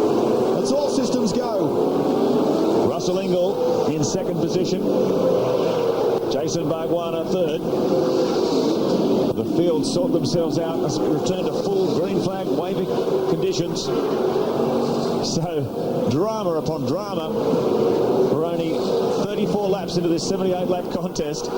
Just shows you how tough it is on the streets of Adelaide. Big field filing through. Here's your man in second place. Russell Ingall still to make the first of his compulsory pit stops.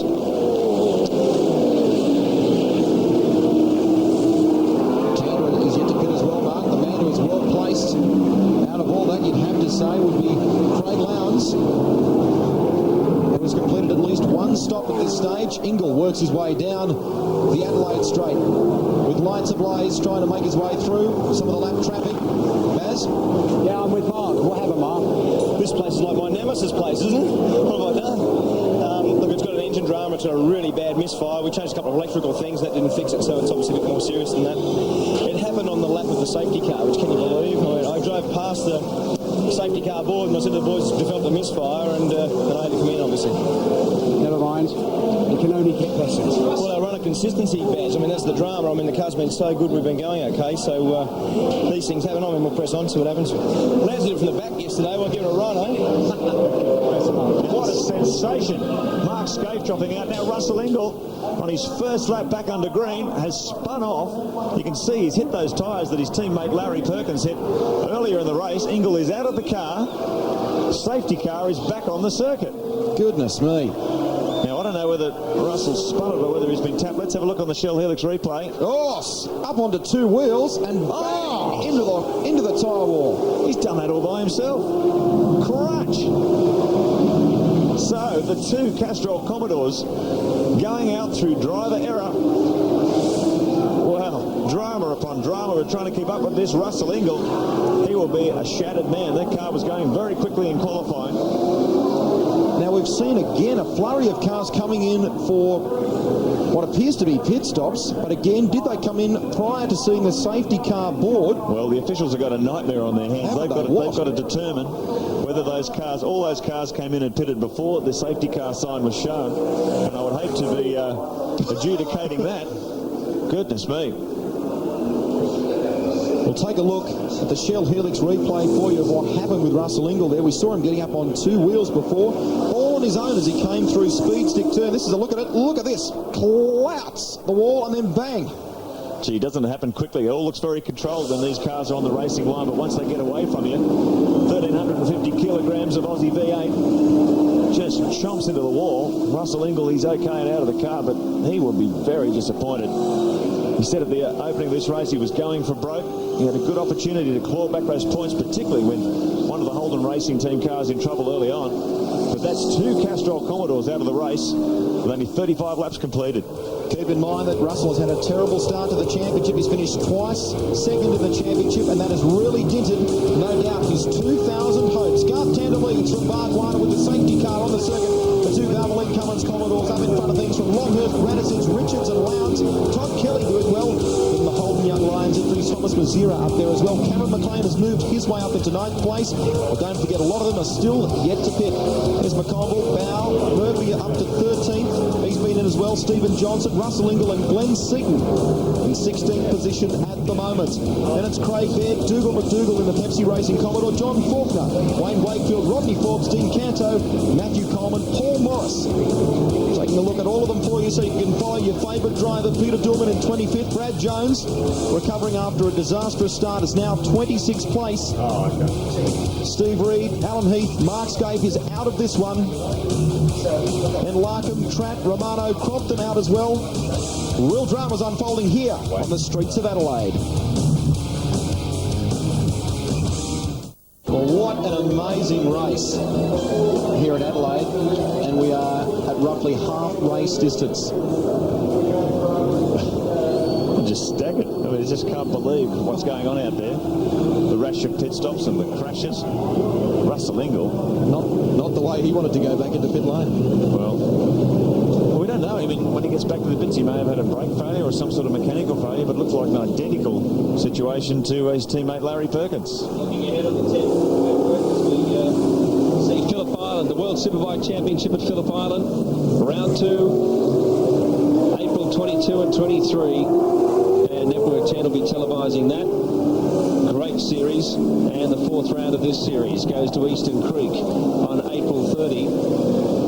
Not as many points on offer, 3 sprint rounds there. This is a different situation, and a shocker for the Castrol Perkins team. However, there are twice as many points on offer for victory tomorrow's race, so if they can have their cars repaired in time, they still have a chance to take some points. As we ride with Glenn Seaton, Grant Denier is down in pit lane. Yeah, with Gary Rogers, the team principal of Tander's team. Now, you've got some concerns about the safety car. What's that? Well, as I pointed out before, we had a bad experience last year when Garth obviously would have won the first race due to an oversight on behalf of the officials, and I'm just making sure that we don't have a repeat of that this year. I mean, clearly the cars that stopped for their pit stop just now under the safety car cannot do so, and it's written in the regulations here. Very clearly it states there, no competitor is permitted to commence a compulsory pit stop while the safety car board is displayed. Do you believe some teams have done that? Oh, absolutely they did. I mean, we were standing here and we saw the safety car board out, and there was at least 8 or 10 cars came into the pits here. So what are you going to do? Well, I'd like to think that I'll have to do nothing. I'd like to think that the officials of the meeting are sensible enough and have control of the situation to do what's necessary to bring it back to an equal field for us. Thanks, Gary. Thank you. Seems as though every year we're doing some investigative journalism, and the subject is Gary Rogers. And the officials. I mean, I just saw when those cars were in there, how could you possibly adjudicate on whether they were in there before the safety car board was out, who was in, who was out? I mean, what a nightmare. Imagine trying to decide on that situation. You can have that job. Oh, boy, oh, boy. They really make some rods for the backs, don't they? Complicated rules. I don't know why they did this. I mean, it was the standard racing procedure in an enduro is you can pit under a safety car period. That makes it exciting. It allows the teams to use tactics. But by coming up with a rule like that, it's going to make it so difficult. I mean, how could you possibly stand in front of Gary Rogers and say, well, no, this car was in and this one was out? I mean, they're going to have a lot of work to do. We'll be scratching their heads a bit too after this one. Johnny Bow in the Caterpillar Ford. At the moment sits 12th on the road as we continue to ride behind the safety car. Scafe is of course out, so too Neil Crompton. The lights are off on the safety car, so he might be about to return to racing. There's who's out in the top left of your screen. Larry Perkins, Paul Wheel, both early casualties. Steve Ellery, Mark Paul, Neil Crompton, Paul Romano, a big crash in the car. Although Perkins may rejoin the pits, the latest may rejoin the race, it's the latest we hear from the pits, so hopefully one of the Castrol cars will return to battle. Safety car pulls in, and we return to the status quo. Garth Tander, ahead of Jason Barguana, Tony Longhurst, Paul Radisich, Stephen Richards, Craig Lowndes, Todd Kelly, Thomas Mazzera, Trevor Ashby in there too, Cameron McLean rounding out the top 10. John Bow back there in 12th position in the Caterpillar Ford.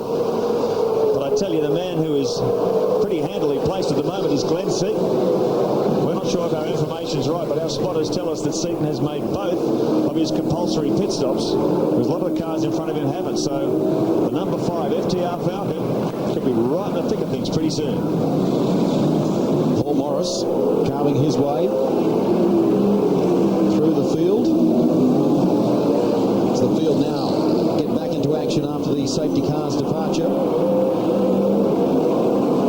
Huge field of V8s here on the streets of Adelaide, and the crowd are absolutely loving it. Something like an increase of 60% on the amount of corporate facilities they had here last year. So some great support for this race. They've got some great racing to watch as well. There's hot work. John Bow with the lights on in the Caterpillar Falcon. They go down the end of Brabham Straight. Car 18, Paul Radisich, hugely disappointed after that electronic gremlin in the car when he went out for his hot lap yesterday. Had to start from back 9th on the grid, but now finds himself up in 4th, and he's made the first of his 2 compulsory pit stops.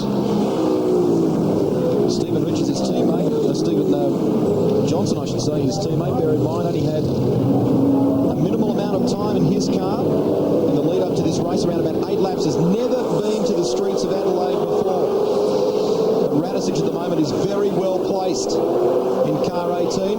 Now Tander, we're getting word through from the pits, has been told to come in. There are the Valvoline Cummins Commodores, 1 and 2 on the road at the moment. Tander leading from Barguana, and Tander has been told to come into the pits this time around. Well, both those Valvoline Cummins cars are yet to make the first of their compulsory pit stops. And keep in mind, the window to make those compulsory stops is between lap 15 and lap 57. We're on lap 41 now. So only about 17, 16 laps remaining for any of those teams out there. Looks like Greg Murphy in for fuel. To make 2 compulsory pit stops, it's going to happen pretty fast for these 2. The Valvoline Cummins cars, they haven't made 1 yet, so they're going to have to squash 2 stops in the space of 16 laps. All the while, Glenn Seaton's sitting back there in the pack. He's made his 2 compulsory stops. Ford could be looking looking pretty strong toward the end of the day if he keeps going. Can't speak highly enough of Garth Tanner's performance. The 23-year-old really has been a model of consistency so far this season. Larry Perkins heading back out, and to the delight of the crowd too. Oh, the battered, bruised and beaten Castrol VT of Larry Perkins. The crowd's in double roar. Here's our race leader, Garth Tander. As they said from the pits, he was going to come in pretty soon, and here he is. Trickling down pit lane, 60 km/h speed limit here for safety reasons. Barry's on the spot. Yeah, it's looking, it doesn't even look hot, Garth. He's just looking for these guys just to get to signals. Yeah, he's very, very cool, calm and collected. You see these guys just really very, very settled. It seems to take forever to get the fuel, and he's going, come on, hurry up, hurry up, hurry up. Incidentally, when Larry went out, he backed out, he caught the back end of his car over the Armco barrier, and it's tore a big lump out of the back end of the sort of diffuser thing. So I don't know whether that's going to cause any problems. Yeah, he's got plenty of problems on his plate today. Larry Perkins, 50-year-old veteran, doing very well in the championship. Hopefully he can score a few points here, but he's very, very, very many laps down. There's the piece hanging off that Barry was referring to. Castrol Commodore came into this round 14th in the championship, 70 points. Bear in mind also too, Barry was talking about Garth Tander looking like he didn't even have a drop of sweat on him during the course of that pit stop. Garth has been spending something in the vicinity of around about 8 to 9 hours per week with a fitness trainer, and of course a lot of cycling and running work that Garth is doing in order to keep his fitness at the top level. So that's roughly one day out of your week totally on fitness. Baz? Yeah, I just sorry, I can hardly hear what's going on then. Try and come back to Barry Sheen there. Barry's very busy down in the pit lane there. He can't hear himself speak. Here's the Wins Commodore, Rodney Forbes. Looks like it's compulsory tyre change. No fuel going into the car, so this looks like a scheduled stop. They've got a very special cooling system in this car for Rodney as well, in order to keep him cool during the course of the race. Got the team replenishing the ice in there. Yep. So a lot of drivers using auxiliary cooling aids to try and cope with the tremendous heat. Oh, very close in pit lane between the Greenfield Mowers car of Cameron McLean and Trevor Ashby. Trevor Ashby came right up behind him. So hectic situation. Let's see if Baz can hear us now. Yeah, I can hear you now. Jeff Brett, incidentally, was walking up and down here. He was saying the same thing as Gary Rogers. I mean, there's a hell of a lot of people did pit under the safety car thing, and it's, it really is. I don't know how they're going to police it, because, I can understand Gary Rogers' concern after the muck-up there was last year, and I really can't see how they can police it properly, really. So I think there's going to be a lot of arguments at the end of this. Oh, I think so, Baz. The safety car came out on lap 30 and then again on lap 35. So if we go through them for you, Seaton pitted on lap 30 for tyres and 35 for fuel. That's based on the information we're being told. Stephen Johnson, another one to come in on lap 35. So lots of them. John Faulkner as well. Dougal McDougall in the Pepsi Yellow Quench car sneaks up the inside of Chris Smurden, giving him racing room. Here comes Jason Bargwanna, waiting for Bargwanna to make the first of his compulsory stops. Now they've got Tander out of the way. So Bargwanna, currently 17th in the championship. It's not been a good start for the 27-year-old, originally from Como in New South Wales.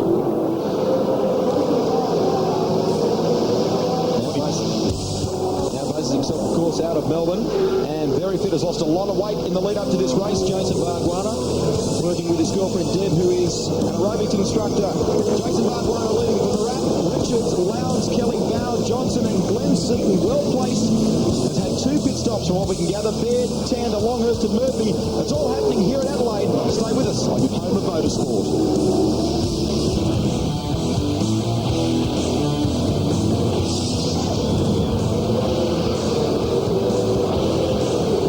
Watching the Clipsville 500, and you're watching the former race leader Jason Bargwanna in the pits for Gary Rogers Motorsport. That means Stephen Richards and Paul Radisich are ahead of Craig Lowndes out on the track. Then John Bow, Glenn Seaton, Stephen Johnson, Craig Baird and Garth Tander, who just a short time ago made his compulsory pit stop in 8th place. He was the early race leader. Bargwanna is away. Quite a good stop for him.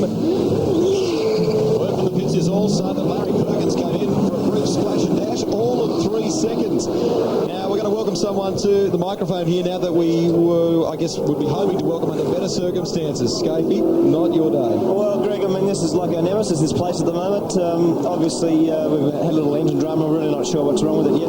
So I've lost touch with the race a little bit, but obviously it's pretty exciting now after the pace car and all the boys are into it. Certainly are into it. Watching it at the moment, Stephen Richards playing defensive.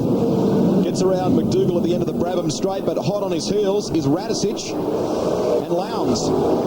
Must hurt, Scapey, when you know how many points are on offer. This one meant a lot to you, didn't it?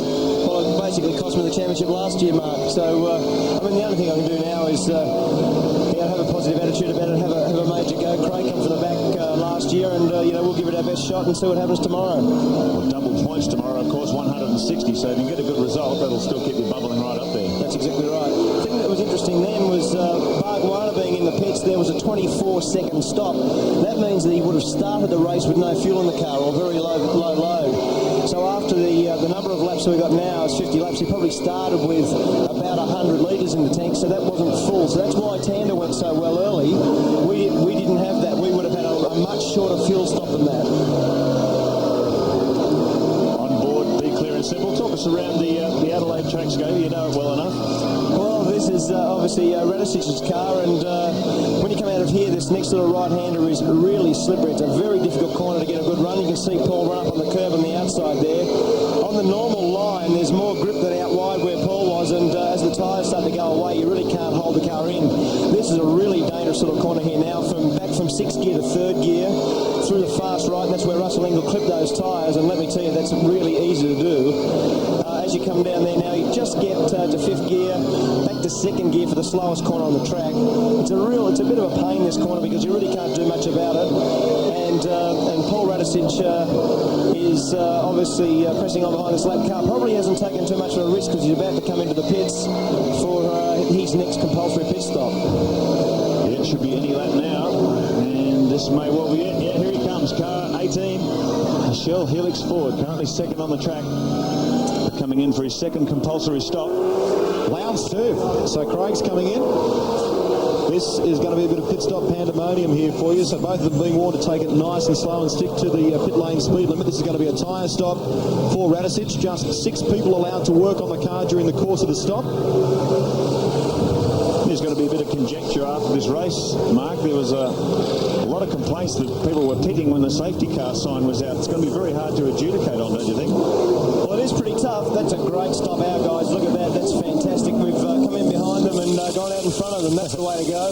You'd rather pass them like that than pass them on the track, I can give you the tip. But under these, when you weren't allowed to pit under safety car conditions, we had Gary Rogers down there saying that he saw a number of cars pitting with the SC sign out. What are they going to do? Yeah, look, that's a drama. Obviously, Garth Tander's in the pits there now for his compulsory tyre stop. Look, I don't really know, Mark. What they're going to do is the judge of fact will be the man holding the safety car board on the way into the pits, and that will be the adjudicator of this situation. From a layman's point of view, why simply didn't they just shut the entry to pit lane? Have someone standing there with some sort of board or whatever and prevent them from coming into pit lane? Well, that's probably pretty right, Greg, but the drama is that when you're already committed to the pit lane, you don't need to have a queue of cars there. So you wouldn't like to be the bloke doing that job? Well, I wouldn't like to hold the lollipop sign. I can give you the tip. So Tander comes back out after his 2nd compulsory stop, so he can run through to the end now. Keep in mind the window for these 2 compulsory stops is between laps 15 and 57. Now race leader has just completed 49. So time running out. Here's John Bow on the Caterpillar Falcon. Stephen Richards in also for fuel. So Glenn Seaton looking pretty good at the moment. He's now gone through to the lead of the race. He's made 2 compulsory pit stops, so he can effectively run right to the end, provided he has no mechanical dramas. So the FTR Falcon looking strong at this stage of the race. 50 laps completed of 78. John Bow rejoins the battle. So the order at the moment, Seaton, Johnson, Lowndes, Radicic, Bargwanna, Kelly. It's all going to change when we get these pit stops out of the way. Just to update you, Craig Lowndes has made both stops. So too Glenn Seaton. Tony Longhurst has completed both his stops. So has Paul Radisich.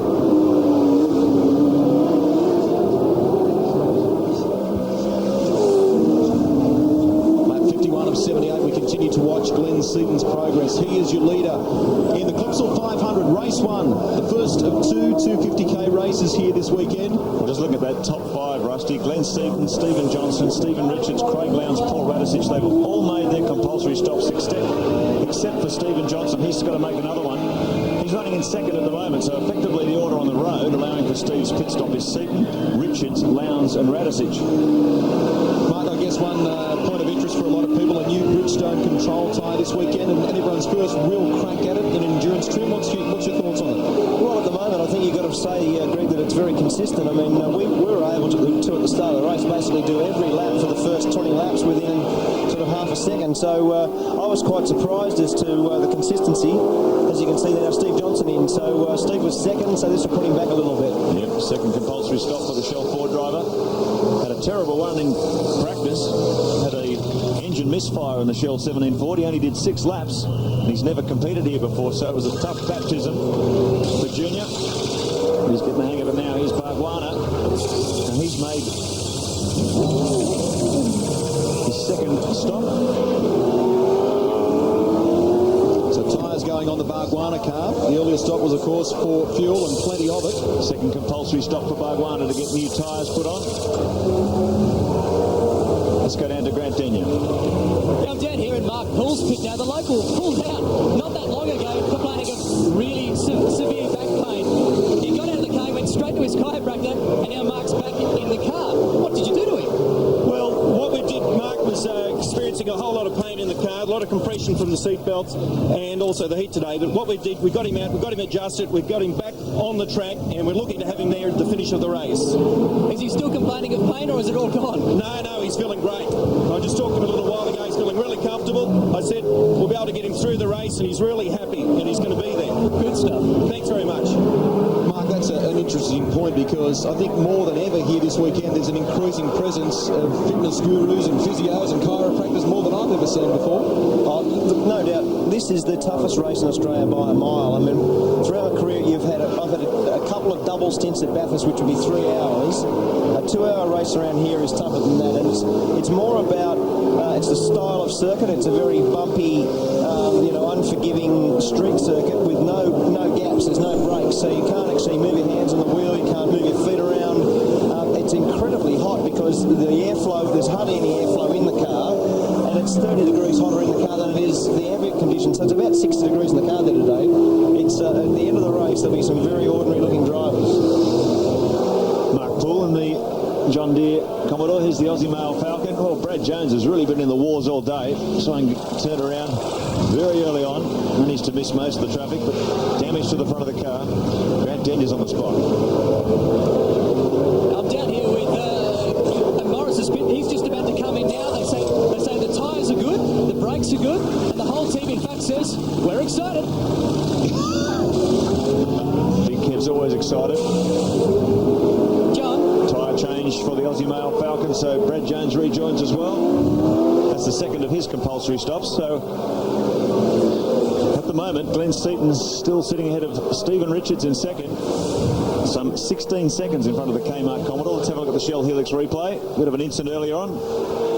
Dougal McDougall. Oh! Now, that's the third Perkins Commodore to get that corner wrong.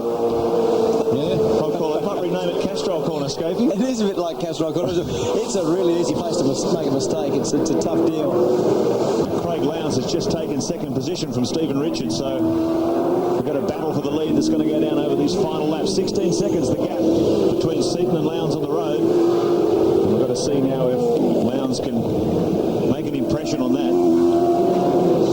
So we've got to go 25 laps basically and 16 seconds to gain. So sort of 3/4 of a second a lap is what our man needs, Mark. And obviously Craig, he'll be trying real hard now, because this is now the first time in the race where you probably genuinely have to sprint. I mean, like any endurance race, you've got to be in the race, in the hunt, with the sort of 20 lap thing now to the end.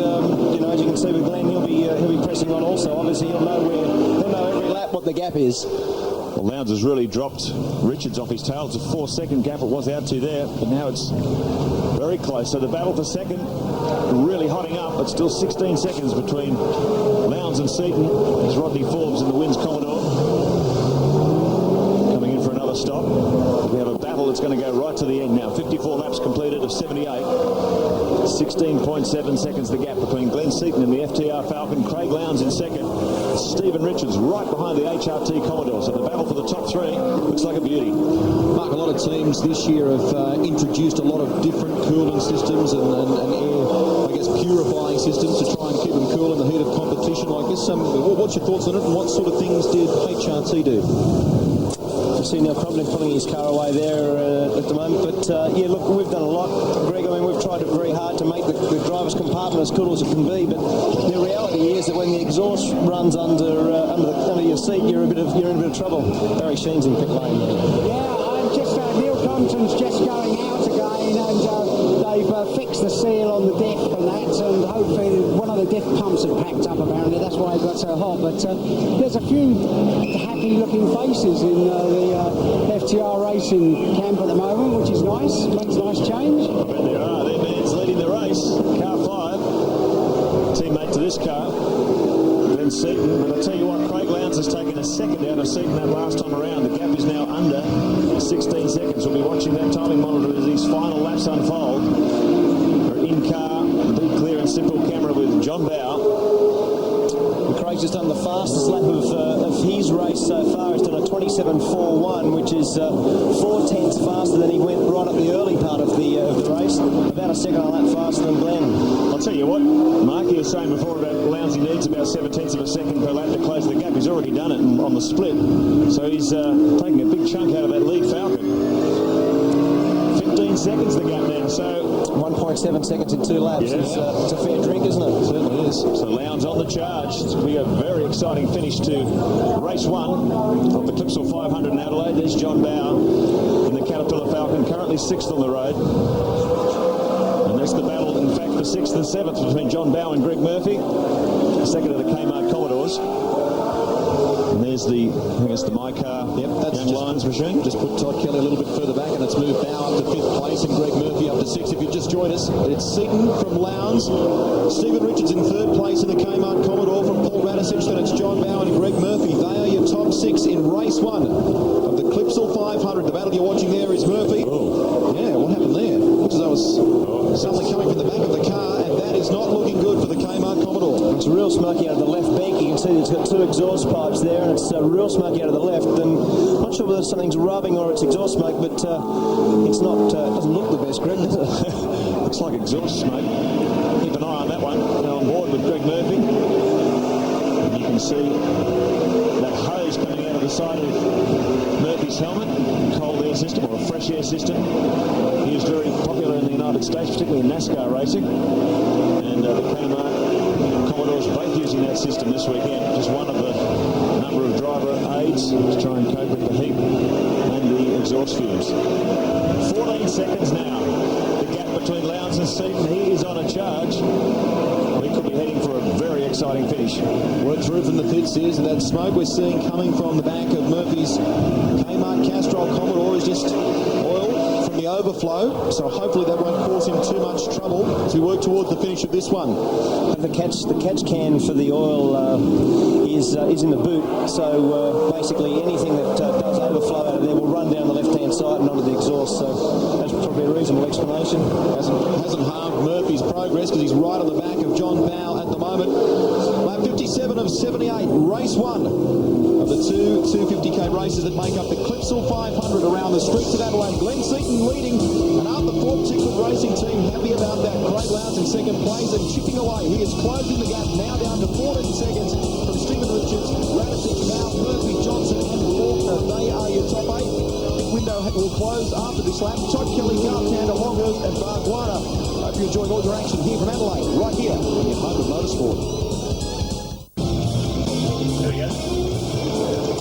Welcome back to the Clipsal 500 in Adelaide, where Craig Lowndes is hotly pursuing. Oh, this is Brad Jones! That's a big rollover. Speed stick turn on the exit of Adelaide Straight, heading for Brabham Straight. Goodness me. Hasn't that corner claimed some cars today? Well, obviously, Brad was pretty committed to the corner, and it was on the slide before it got to the tyres, and all it did with the tyres was turn it over and tripped it over. So the interesting point now is this maybe, or looks definitely like it'll bring out the safety car, and that'll bunch things nice and close at the front. Oh, no doubt. I mean, Glenn will be bluing because the gap that he did have in 15 seconds. That's the blue-green look that you get. That's not the nicest one. That's the on-board camera. There's Brad K, which is actually it did look like the compartment of the car, like the driver's compartment of the car, did hold up to that very well. I mean, when you looked at it turned over, it had hardly broken the screen. So pretty shattering moment for Brad Jones. He's having a tough season. Doesn't that picture tell the story? Let's have a closer look at it again. Goodness me. It's incredible, isn't it, Scafey, when you see these things, they look all very smooth and controlled, but once they get out of control, don't they do some damage? Well, I mean, when they're 1,350 kilos, you can see it on the slides. It's sliding already. He's committed himself. He's way too quick for that. So when he's already going to have a fair slide, the tyres are obviously there, but the curb is also the thing there that does trip the car. So it's not very nice. Poor old Brad Jones. Hasn't this been a rough introduction to the V8 Supercar ranks for him in terms of a full championship assault? And this is only round 3. Yep, he was a rookie on the track this year too, one of a number of rookies. Never competed on the streets of Adelaide, but there he is. Good to see Bradley walking and talking. He's okay. A testament to the strength of the modern V8 Supercar, but he will be a shattered man. Really struggled to come to terms with the Falcon in the opening rounds of the championship. They didn't have a lot of data to use. They're really starting with a clean slate, and it's been a tough introduction. Well, that makes it even tougher. The new car sitting on its lid. But as you said, Mark, when they're 1,350 kilos and they're full of fuel, you can see the car here bang on the slide. They hit that really hard. And as you said, when they're out of shape, they take a lot of gathering up. They've got a lot of momentum, and they're not like a little Formula 4. You can't catch them and bring them back into line very quickly. So once they're actually out of step and you're too committed, it takes a long time to gather the control back, or in that case, just even for the thing to stop. I mean, that would have happened in slow-mo for Brad. Brad would have thought that was a 30-second accident because it would have gone on for so long. Yeah. Up until that point, Lowndes really had been eating right into the lead that Glenn Seaton had. It was down to 12 seconds now with the safety car out and things bunched up nice and tightly. We are set for an exciting finish to race 1 of the Clipsal 500. It's going to be interesting to go. I think there's about 5 cars between Glenn Seaton and Craig Lowndes on the road. The other thing was, Mark, was that when Glenn actually, when the pace car had come out, it snuck the lead back to 15.3 seconds, so it had got back to 12.4, snuck back out to 15 because obviously there was some traffic, and he responded. He actually did a 28.1, which was a pretty good time just before the safety car came out, so now the gap's right there. A pretty disappointed Brad Jones on the side of the circuit. And he is out of the Clipsal 500. That is the reason why the Aussie Male Falcon has rolled over at speed stick turn. Unfortunately, Brad Jones is okay. Let's check them on the Shell Helix race score as it stands at the moment. Glenn Seaton with Craig Lowndes right behind him in the queue. They're under safety car conditions, so they've got a big sprint to the end. Stephen Richards behind. Paul Radisich in the Ford. Greg Murphy, John Bowe, Stephen Johnson. Good performances from the rookie up in 7th. John Faulkner, 8th. We'll run right through them for you so you can keep an eye on your favourite driver. Tander, Todd Kelly, Jason Bargwanna 11th now after his 2 pit stops. Tony Longhurst 12th. McLean up to 13th. Trevor Ashby, a fine performance, up to 14th. Plenty of cars, plenty of carnage here. Dougal McDougall, Steve Reed, Paul Morris, Nick Donaher, Peter Dillman. 2 laps down, Rodney Forbes, Chris Merton, Thomas Mazira having a tough day too. Now round 1 winner of the Konica V8 Lights, Dean Canto, sits 25th at the moment. Russell Ingall, well, he's out of things for the day, so too Mark Scape. Neil Crompton has rejoined the circuit, but it's not been a happy day for Cromley.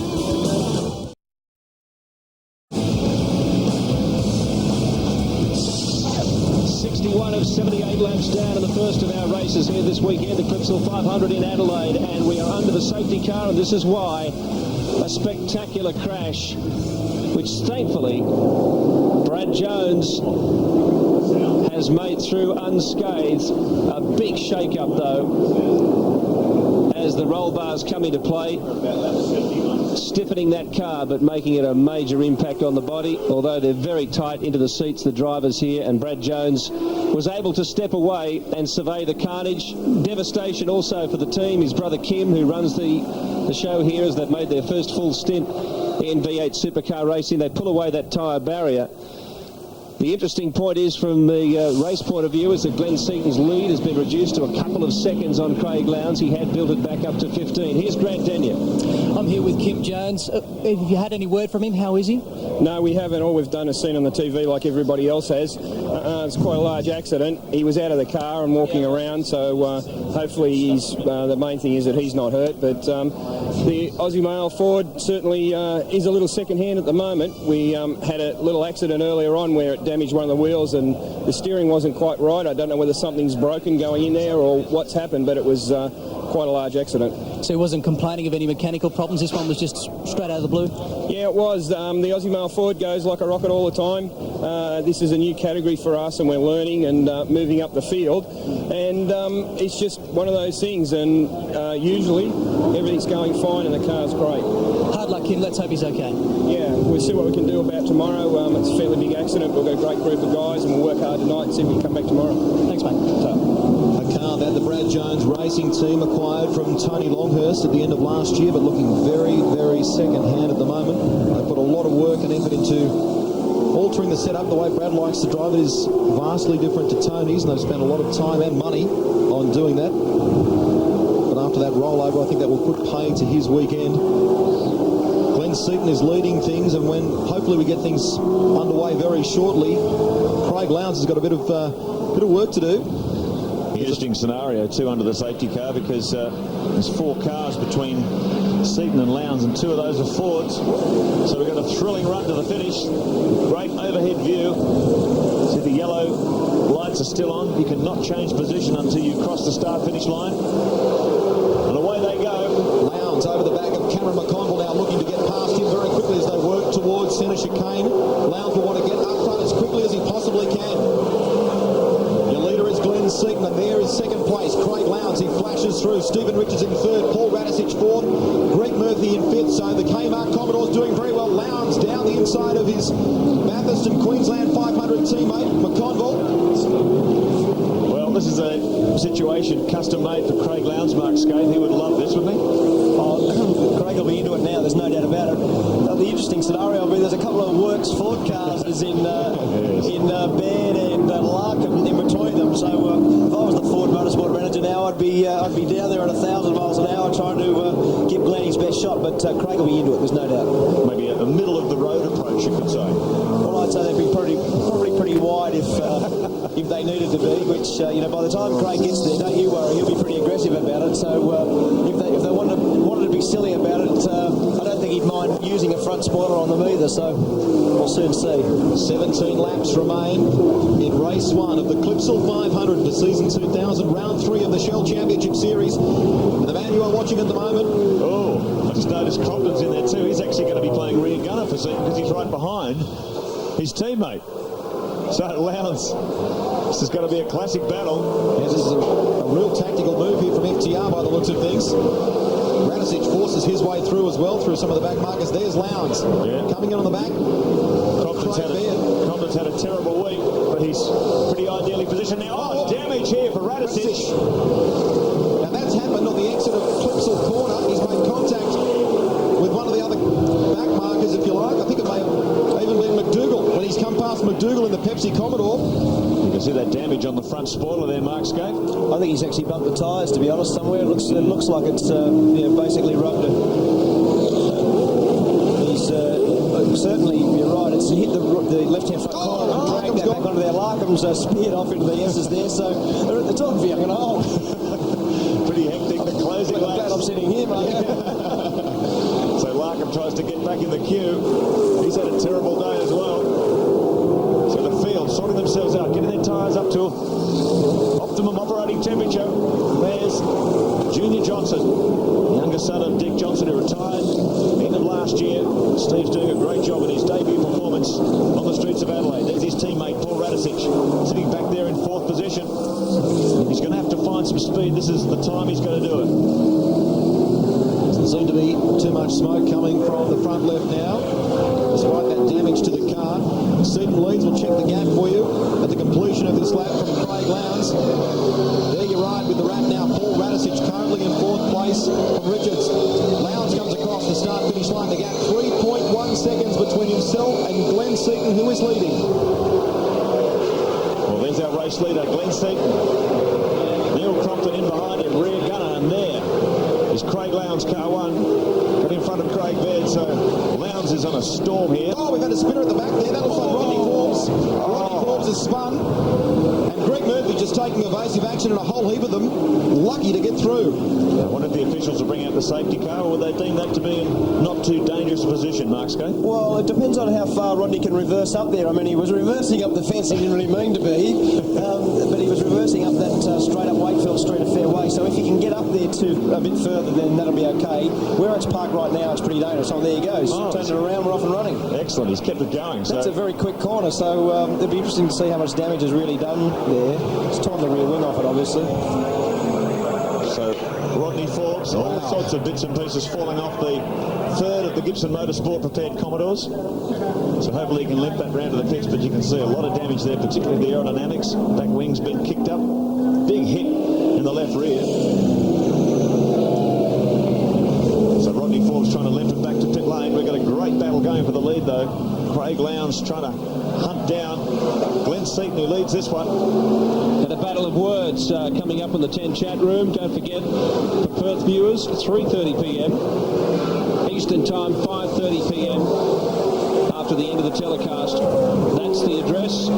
So get on the internet after it's all over here at the Pixel 500 and get involved. This is a classic battle. The gap has maintained just 3.08, 3.07 since they've gone back to full racing conditions. So Seaton responding to the challenge from the Holden Racing team. And this is going to be knife-edge stuff.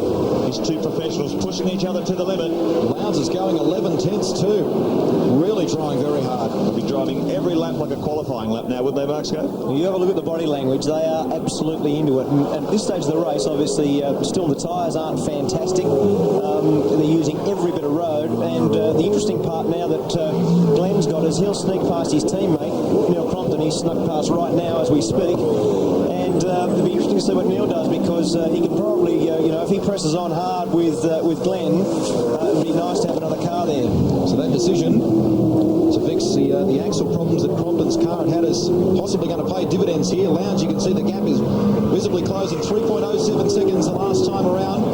Seaton leads. His teammate Neil Crompton, who sits right in behind him at the moment, is out of the equation, but certainly in it in terms of helping his teammate. We take another look at this incident involving Rodney Forbes. There was contact there with Greg Murphy. I think Murph actually might have given the back of it a little rub, which wouldn't have probably helped the amount of oversteer that you normally have off that corner. I think the amount of work that the Gibson Motorsport stables had to do this weekend with the crash for Stephen Richards yesterday. 2.83 seconds now, the gap between Seaton and Lowndes. So Lowndes continues to eat into Seaton's lead. Well, it's been a long time between drinks for Glenn Seaton. He's gone 27 rounds in the Shell Championship Series without a win. His last victory was round 6 at Eastern Creek in his championship year back in 1997. So things have been very tough for Seaton the last few seasons. He'll be relishing this. And so would FTR, who are yet to be standing top of the podium. And don't you worry, when Sino's got a sniff of the lead like that, he's always really hard to beat. I mean, he now is driving. You have a look. He's driving the car really well. I mean, he's using all the road everywhere. He's trying to drive it very straight. You watch Glenn drive this car, you'll notice that even on the exit of this is a second gear, really slow corner. There's no opposite lock on the car. So when he drives it so conservatively for the rear tyre that he always gets the best of it. And that's why he's been so successful in the series. What's been the turnaround with the cars this weekend, Mark? Because they've had some pretty disastrous opening rounds. Well, I don't think that they've been able to tune them well enough for the respective circuits, to be honest, Mark. That's the fact.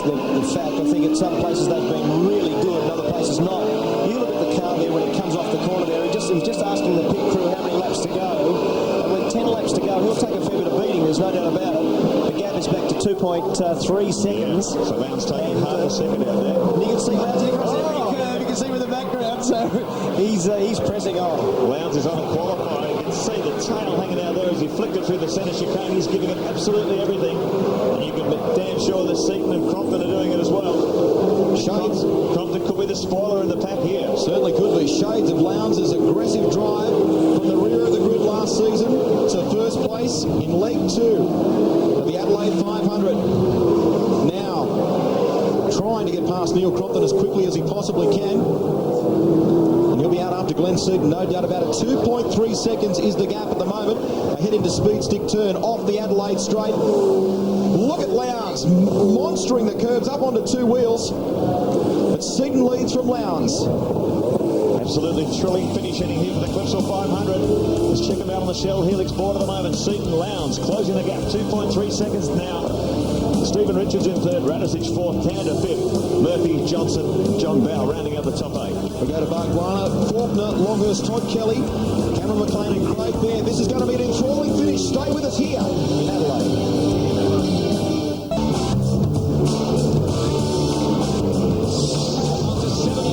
78 laps. This is what it's come down to. Ford versus Holden. Craig Lowndes passing Neil Crompton, who was riding shotgun for race leader Glenn Seaton and his teammate. Lowndes now in pursuit of Seaton. This is going to be one of the closest and most fiercely fought battles of the year. The Holden fans are on their feet, Billy. And no wonder. Lowndes is on a charge. We can see Bow here getting caught in a collision with Todd Kelly. Oh, both of them have clouded the wall. At the very end of the Brabham Straight, the right-hander. It's another look at it. It looks like the two wheels have actually caught up. Yeah. Like the wheels have grabbed each other and turned the car left. Like both of them obviously didn't have much road there, but the cars don't turn left for no reason. So it looks like the wheels have got caught up together. And the steering arms, obviously, there's a broken steering arm on one of the cars and just fired to the fence. Last lap around, Lowndes had taken out 0.4 of a second out of Seaton. This is what he's all about, folks. 6 laps remaining in the Clipsal 500 race 1. Ford versus Holden, the classic battle on the streets of Adelaide. 7 laps remaining. Can Craig Lowndes do it? 6 laps remaining, I should say. Can Craig Lowndes do it? This is an amazing performance and what the series is all about. Ford versus Holden. FTR leading the Holden racing team at the moment. These two guys are going absolutely flat out. Seaton a 1:27.60 the last time around, and Lowndes has gone even quicker. A 1:27.37. 0.01 of a second is the gap between the two of them. Grant? Yep, here with Rodney Forbes. Obviously that tangle with Murph has put you out, mate. Just talk us through it. What happened? Yeah, I was basically the faster cars were coming through, and I'd been waving through in positions that it was convenient to me, and just holding my line. And Greg had tried a couple of times, but hadn't gone through with it. And then he's just punted me off coming through the chicane in the first corner there. It's very disappointing. We haven't had the car to do what we need to do here this weekend, and we've just been slowly plugging away at it, and it's very disappointing. Hard luck. Thank you. Bumper to bumper racing. We're coming down to the crunch time now. This is out the back view of Glenn Seaton's Falcon. You cannot be any closer, Craig Lowndes. Ford, Limit, onboard camera, you're fighting in this battle with these two professionals. Glenn Seaton under maximum attack. Look at Lowndes on the outside.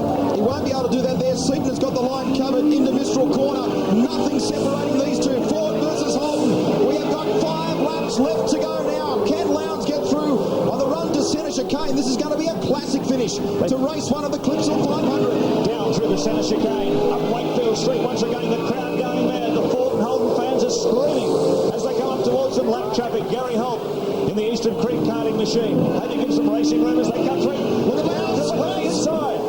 He's made the move, and Seaton has got the line covered for the next one through this complex here. Listen to the crowd on their feet here around the streets. Oh, Russell's his way past. He's got him. Lowndes has got Seaton. That's a brilliant move. Listen to the fans. Scabie, this place is in meltdown. The crowd's going mad. It's on young and old, isn't it? They've had a rub there, and there's smoke coming off the left-hand front tyre of Craig's. And don't you worry, Cito hasn't quit yet either. The left yard's pretty hurt. Cito hasn't quit yet because that was a pretty bold move, and he'll be back on with it again. It ain't over. That is for sure. Here we go on the outside. Crompton coming for the ride as well. Seaton desperately trying to get around Lowndes. Lowndes has got the line covered. How much damage has the Holden Racing Team Commodore got, and can he get it to the line in first place? 34-year-old Glenn Seaton, 27 Shell Championship rounds without a win. It's been a long time between drinks for the Victorian, and he's not going to give up without a fight. Lowndes. Oh, he's giving it a hit. Oh, this is fantastic, isn't it? 4 laps left to go, and it is on for young and old folks. Glenn Seaton throwing out the charge to 25-year-old Craig Lowndes. 3 times Lowndes has won the Shell Championship Series, and Seaton did it in 93 and again in 97. These two guys well credentialed and going hammer and tong at the moment. Craig Lowndes, third in the championship this year, Seaton in 7th. 5 more points on the point now. 80 points for the winner here. It's a crucial championship round. Everyone knew that coming into this one, but this is more than that. This is blood and guts. This is Ford versus Holden. There's pride on the line here. The Shell Helix replay. Let's have a look at this, Scobie. This is the classic crisscross. Craig's up the outside, then back the inside. Crisscross back up the inside.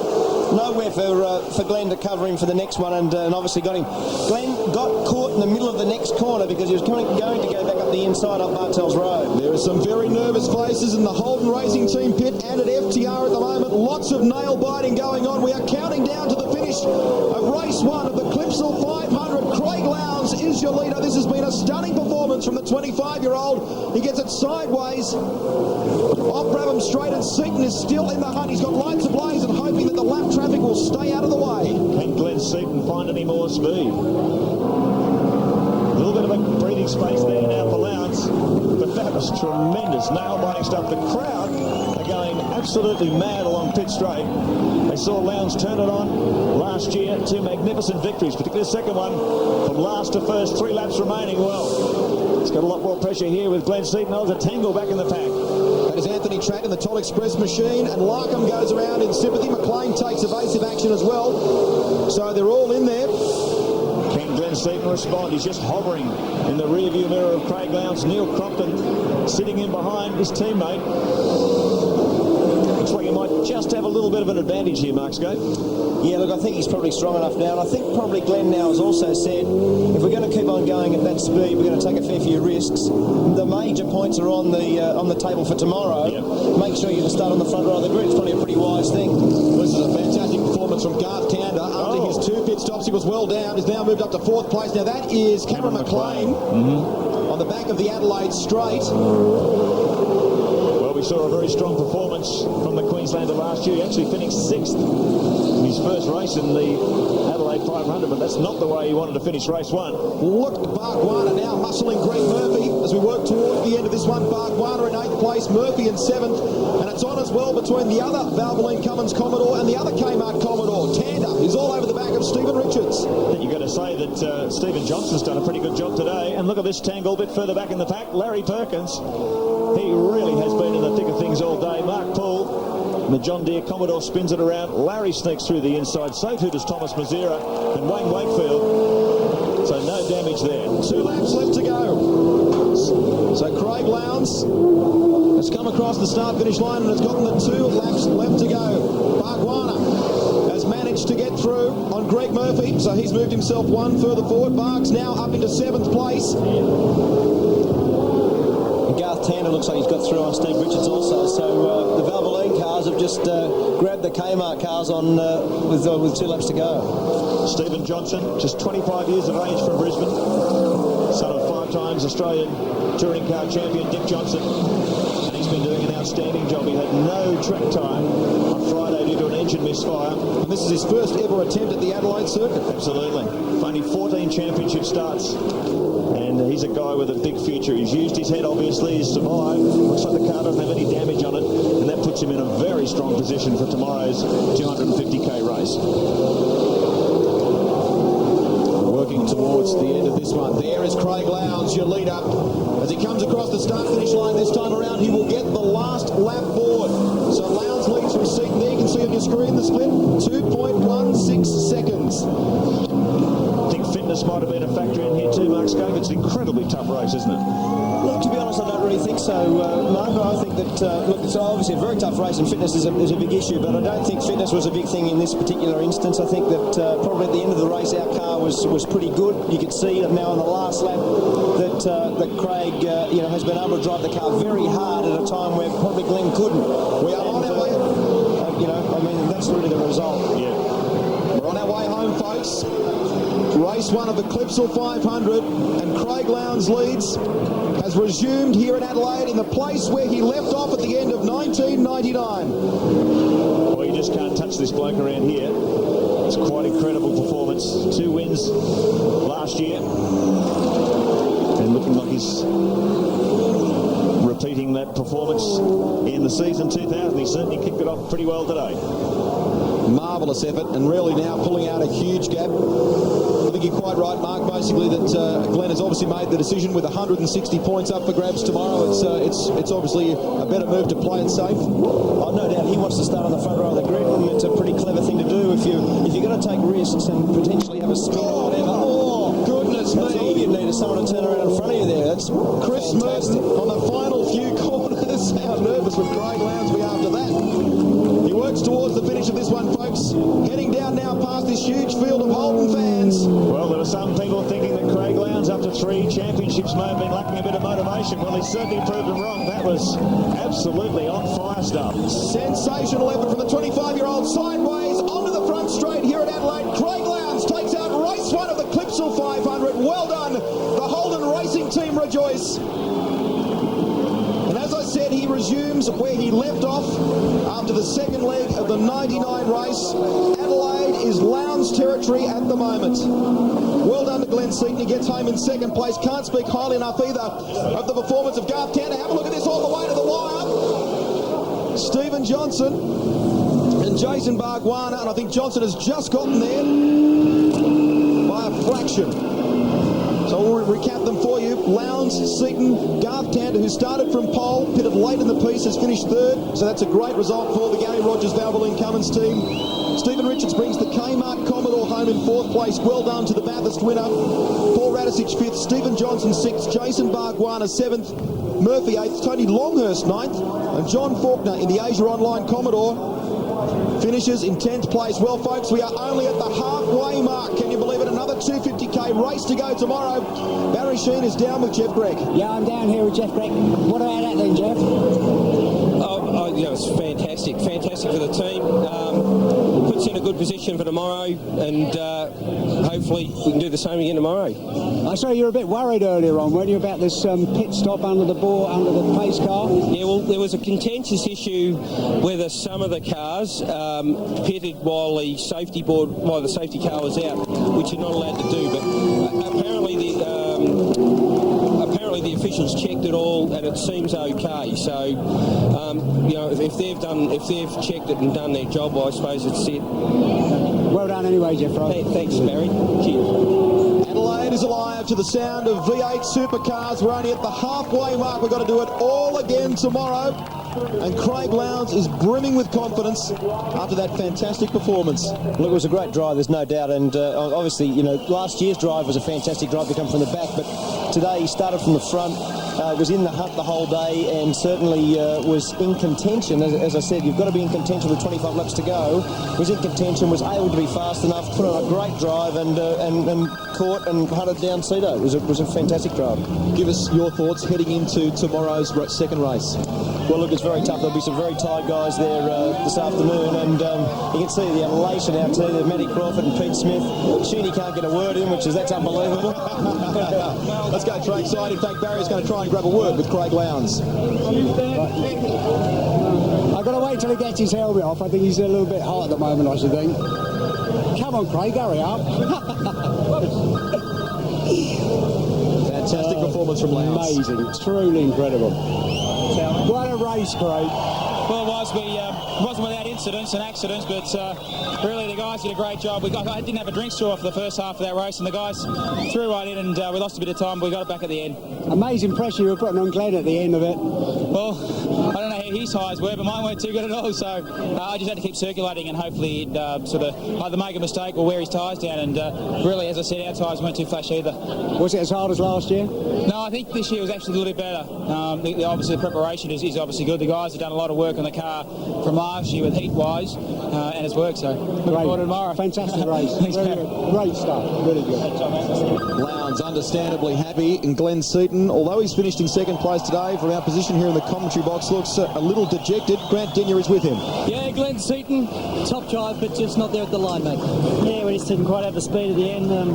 Got a bit scatty on the tyres in the end. Just the car setup's just not quite right yet, but we'll work on it overnight and make it better for sure. But geez, that was a hard race. Always safer to go for the points too, especially when it counts tomorrow on the front grid. No, I wasn't going for points. I was going for a win. I'll tell you, I need one. Back to you guys. Thanks, Grant. Well, it's been an amazing race, Mark Scaife. Your plans for tomorrow? And it's an unfortunate end to the day for you. What's your plan of attack? Well, certainly we've just got to take the Craig Lowndes approach and try from the back of the grid to see what we can do. But it was a great race there today. There's no doubt about it. As Glenn pointed out then, it wasn't a fitness issue. It was more about what his car was like late in the race. And for Craig to be able to catch him and make those sorts of inroads late in the race, obviously our car speed is fantastic. I mean, we saw that at the start of the race. The reason that Garth Tander snuck away on us for sure was because he had less fuel on it. Even in the latter stages of the race, you were commenting during one of the ad breaks that it seemed as though Lowndes could really muscle the car over the curbs, whereas Glenn was taking a bit more cleanly. But no doubt there's certainly that issue, and Garth obviously did a very good job today too, and Barry Sheen has got him there right now. Yeah, Garth, we thought you were going to have a repeat of last year. Well, yeah, we made it difficult after the stop. We sort of had to fight back fairly hard. It's a shame because the car was really, really good. I don't know what the times are like, but it seemed to be quicker than anyone that I came across, so that's the way it goes. That's what happens when you have pit stops. We'll sort it out for tomorrow. Well, I said a repeat of last year. I meant there was Gary was running up and down with bits of paper and talking to the officials and waiting the process. Don't know what was going on there. They don't tell me that stuff anymore. They just let me just keep driving. So, yeah, I mean, guys did a good job. The car was great. It's just a shame that we got held up in the pit stop, but that's the way it goes. It's a race tomorrow? Absolutely. We'll be back bigger and better. Well done, guys. Thanks, Baz. Garth, in fact, did the fastest lap during the course of that race, and he'll be one to watch during the course of tomorrow's action. A Holden Racing Team Commodore will start from pole tomorrow, and there'll be another one off the back of the grid and fighting very hard. Thanks again, Mark, for your time, and best of luck for tomorrow. Thanks, Greg. All right, let's check them out for you folks at the end of the first race of the Clipsal 500. After 250Ks, Craig Lowndes, your winner for the Holden Racing Team. The Holden fans are loving it. A close second for Glenn Seaton. Garth Tander home third for the bloke who was the championship leader heading into this round. Stephen Richards fourth, Radisich, Johnson, Bargwana and Murphy round out your top eight. Then it's Longhurst. John Faulkner, a good performance despite some concerns over his back injury. He finished inside the top 10. Todd Kelly recovered from that altercation with Bow at the end of Brabham State. They finished 11th and 12th respectively. McConville up to 14th. That's a good performance in the Rod Nash Racing Auto Pro Commodore. Dougal McDougall 18th. Peter Doolan brings the Team Gatorade Commodore home 19th. And Mick Donoghue in the Ultra Tune TDK Racing Commodore 20th. Matthew Coleman as well subbing for Danny Osborne, finishes inside the top 30. Blake Wakefield, Alan Heath, Mark Larkham. It's been a great race, and we'll come back with all the podium presentations on the other side of this.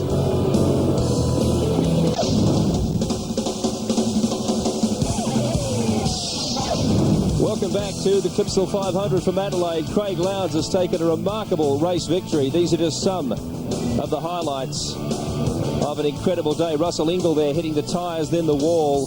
His other driver in the Castrol Perkins Racing Team, Larry Perkins, hit the tyres and crashed earlier in the day. Tough day for them, but a masterful drive from Craig Lowndes.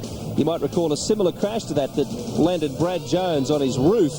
Gave Lowndes the opportunity to get a little closer to race leader Glenn Seaton. Suddenly under the safety car they were squeezed up. Lowndes then pounced and took what was a remarkable but a very close victory. Barry Sheen, this race is defined now by not only spectacular incidents but great finishes. Craig Lowndes, you've got to hand it to him. He drove so well. You know, he put so much pressure on Glenn Seaton at the end of it. But it was good. You know, I think at last the Fords are coming up to speed and that, so I think it's just going to get better and better. But I felt a bit sorry for Garth Tander. They had an air jack jam and that lost him a lot of time, but it's so close though, and it's so good. And don't forget tomorrow it's double points, so I think if Frank Seaton could have been just taking it a little bit easy because of the double points tomorrow. Recapping the results now from the first race of the Clipsal 500, there it is, and some pretty solid ones there back through the field, particularly from the Ford contingent. Paul Radisich doing very, very well. Tony Longhurst also in the top 10, that was good to see, and likewise John Faulkner. But what a remarkable performance from Craig Lowndes. And indeed, Garth Tander sneaking into third place, maintains his championship lead by 18 points. But the winner gets 160 tomorrow. Let's see what's ahead for you on Network 10. There is plenty. Don't forget the chat room, which comes up a little later. Perth viewers, apologies to you because it's too late. But the Eastern States can jump in at 5:30 to 6:30 p.m. With Neil Compton there. I'll scramble in and we'll talk about what an amazing race this was and an eventful race. Tomorrow it all happens again for 4 hours for you.